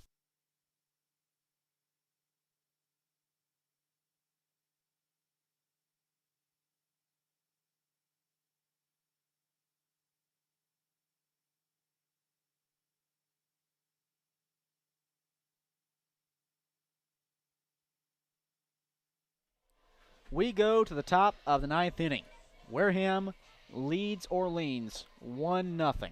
We had a beautiful sunset earlier on, and Cameron, there's one of my favorite songs. It says just something in the orange, right? Something in the orange says that the Gatemen weren't done. They bring across the run in the bottom half. An RBI single from Ryan Campos. Was it enough? We'll find out. 3 outs away from victory are the Gatemen, and they'll bring in a guy who's been as dominant as you can be for the Gatemen. It's Cam Weston, the right-handed junior out of Michigan. An ERA 0.69. ERA across 4 appearances and 13 innings pitched. He's given up just 1 earned run while striking out 15. He'll go through the top of the order. 2, 3, 4. Due up, led off by Nate Furman. The designated hitter out of Charlotte, 0 for 3 tonight. First pitch from Weston. Strike 1 called on the inside half. Nico Mazza did his job extremely effectively. In the top of the 8th, inherited runners at first and second, and ended up striking out the 2 batters he would face to keep the game then a 0-0 tie. Here's a grounder to Hausinger. A weird hop. He fields it cleanly. 1 away in the top of the 9th. It's a good sign when you can have Cameron Weston on the mound. Carried over his strong performance from the spring in Michigan over to this season, and many would argue that the only pitcher more dominant than Cameron Weston in Wareham is no longer in Wareham anymore, and Eric Swan. But Cameron Weston, I'd argue, in terms of longevity and the amount that he's pitched, ERA under 1 in 13 innings of work. he's been great with his fastball and his command low. Here's Luke Keishel, first pitch. With one gone in the ninth, Weston sends a fastball into the lower half for a called strike one. Keishel, his .324 average into tonight, ranked 4th in the Cape League. He's so far 1 for 3 in this one. Righty on righty. Bases empty, one down, Gateman leading 1-0. Here's the 0-1 pitch. Fastball called strike on the outer half from Weston. He's thrown 4 pitches, all have been strikes. 3 called, 1 put in play. The Michigan right-handers ahead in the count, 0-2.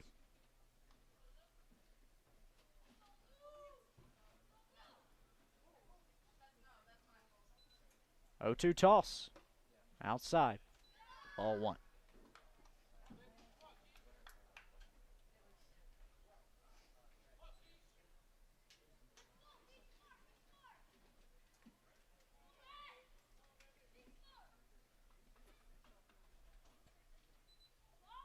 Keishel at the dish. He is the tying run. The Orleans trailing 1-0. The 1-2. Outside and away. Check swing. First base umpire says he did not go. Keishel, 3 home runs this season in 21 games coming into tonight for the Firebirds.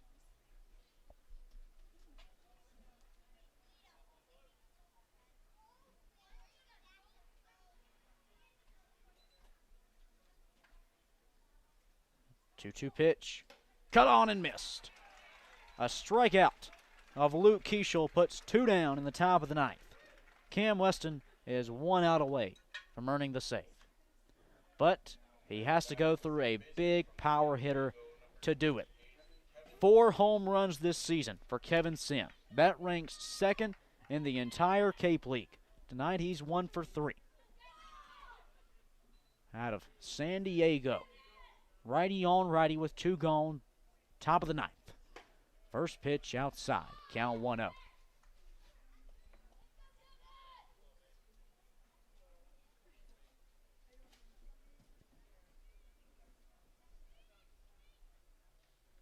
Weston the pitch.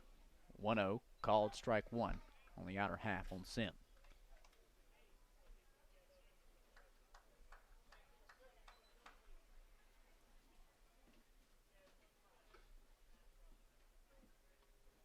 Weston on 1 pitch. Sim hit in the air. Back is Hausinger leaping, making the catch, and ending the game. Jack Hausinger was your defensive star all night, and what a better way to cap off this one than Hausinger making a leaping catch in shallow center field. Final score, Gateman win it 1-0 over Orleans. What a game for the Wareham Gatemen. We talked about that win over Yarmouth Dennis late last week, 11-3. That was a team win. This, I'd argue, was more of a team win than any other game I've seen, knowing that the offense struggled early. The offense struggled in the middle of the game, and the pitching was there throughout. In the end of the game, this Wareham offense showed, hey, our ceiling is still really, really high.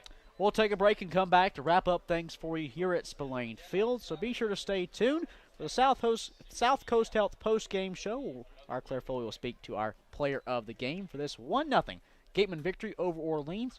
We'll be back for in moments at Spillane Field on the Gateman Broadcast Network.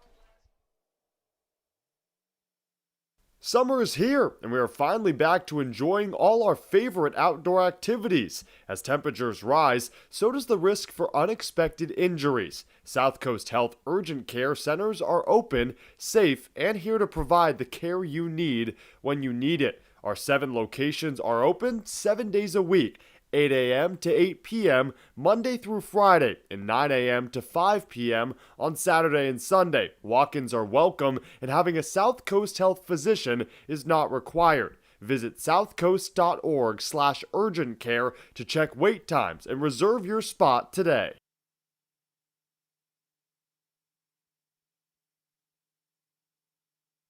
Continuing with our corporate sponsors, we also want to recognize and thank Franklin Sports, Cape Destinations, Sullivan Tire, Highline Cruises, Barnstable Bats, Sunderland Printing, Axis Bats, Cape Space, Christmas Tree Shops, UFOs, T-Mobile, Boston Better Business Bureau, Fairway Financial, Rogers Gray, and of course, thank you to Major League Baseball for over 50 years of support.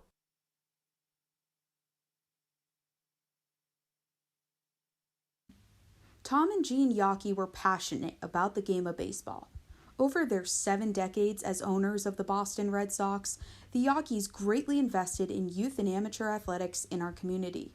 They recognized the important skills baseball can bring to players both on and off the field: cooperation, respect, teamwork, friendships, and confidence. The Yockey Foundation has been proud to support the Cape League for more than 25 years.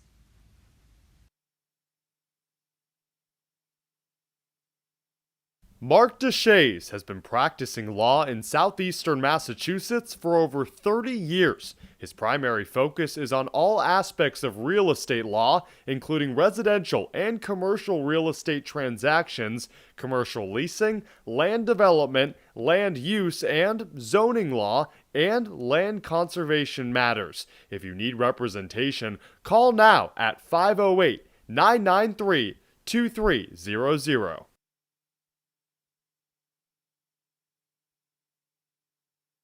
Serving southeastern Massachusetts and Rhode Island, Office Technology Group has been the area's source for advanced digital multifunctional copiers since 2009. Call Office Technology Group at 508-858-5825.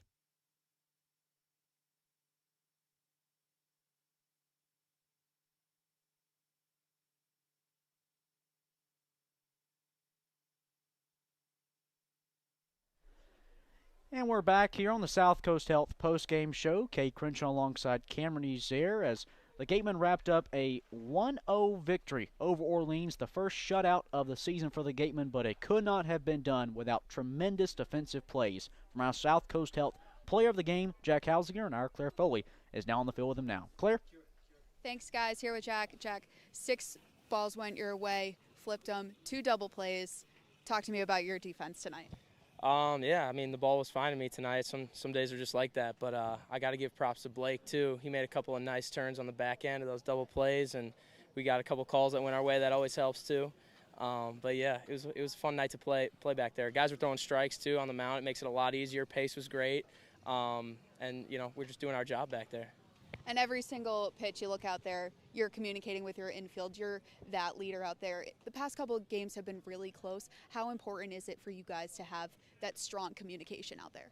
Oh, yeah, it's really important. You know, we stress it at school and try to stress it enough here, is that it's like it's got to be one unit out there, everyone working together, and that's how you get the most out of everybody. And the pitchers have done a great job the last few games, too, in throwing strikes, like I said, and keeping us on our toes out there. And it's been fun. There's a lot of really good infielders on the team, so we get to cycle it around, and the more you can bring that cohesiveness and that unit on a nightly basis is going to really help the team. So.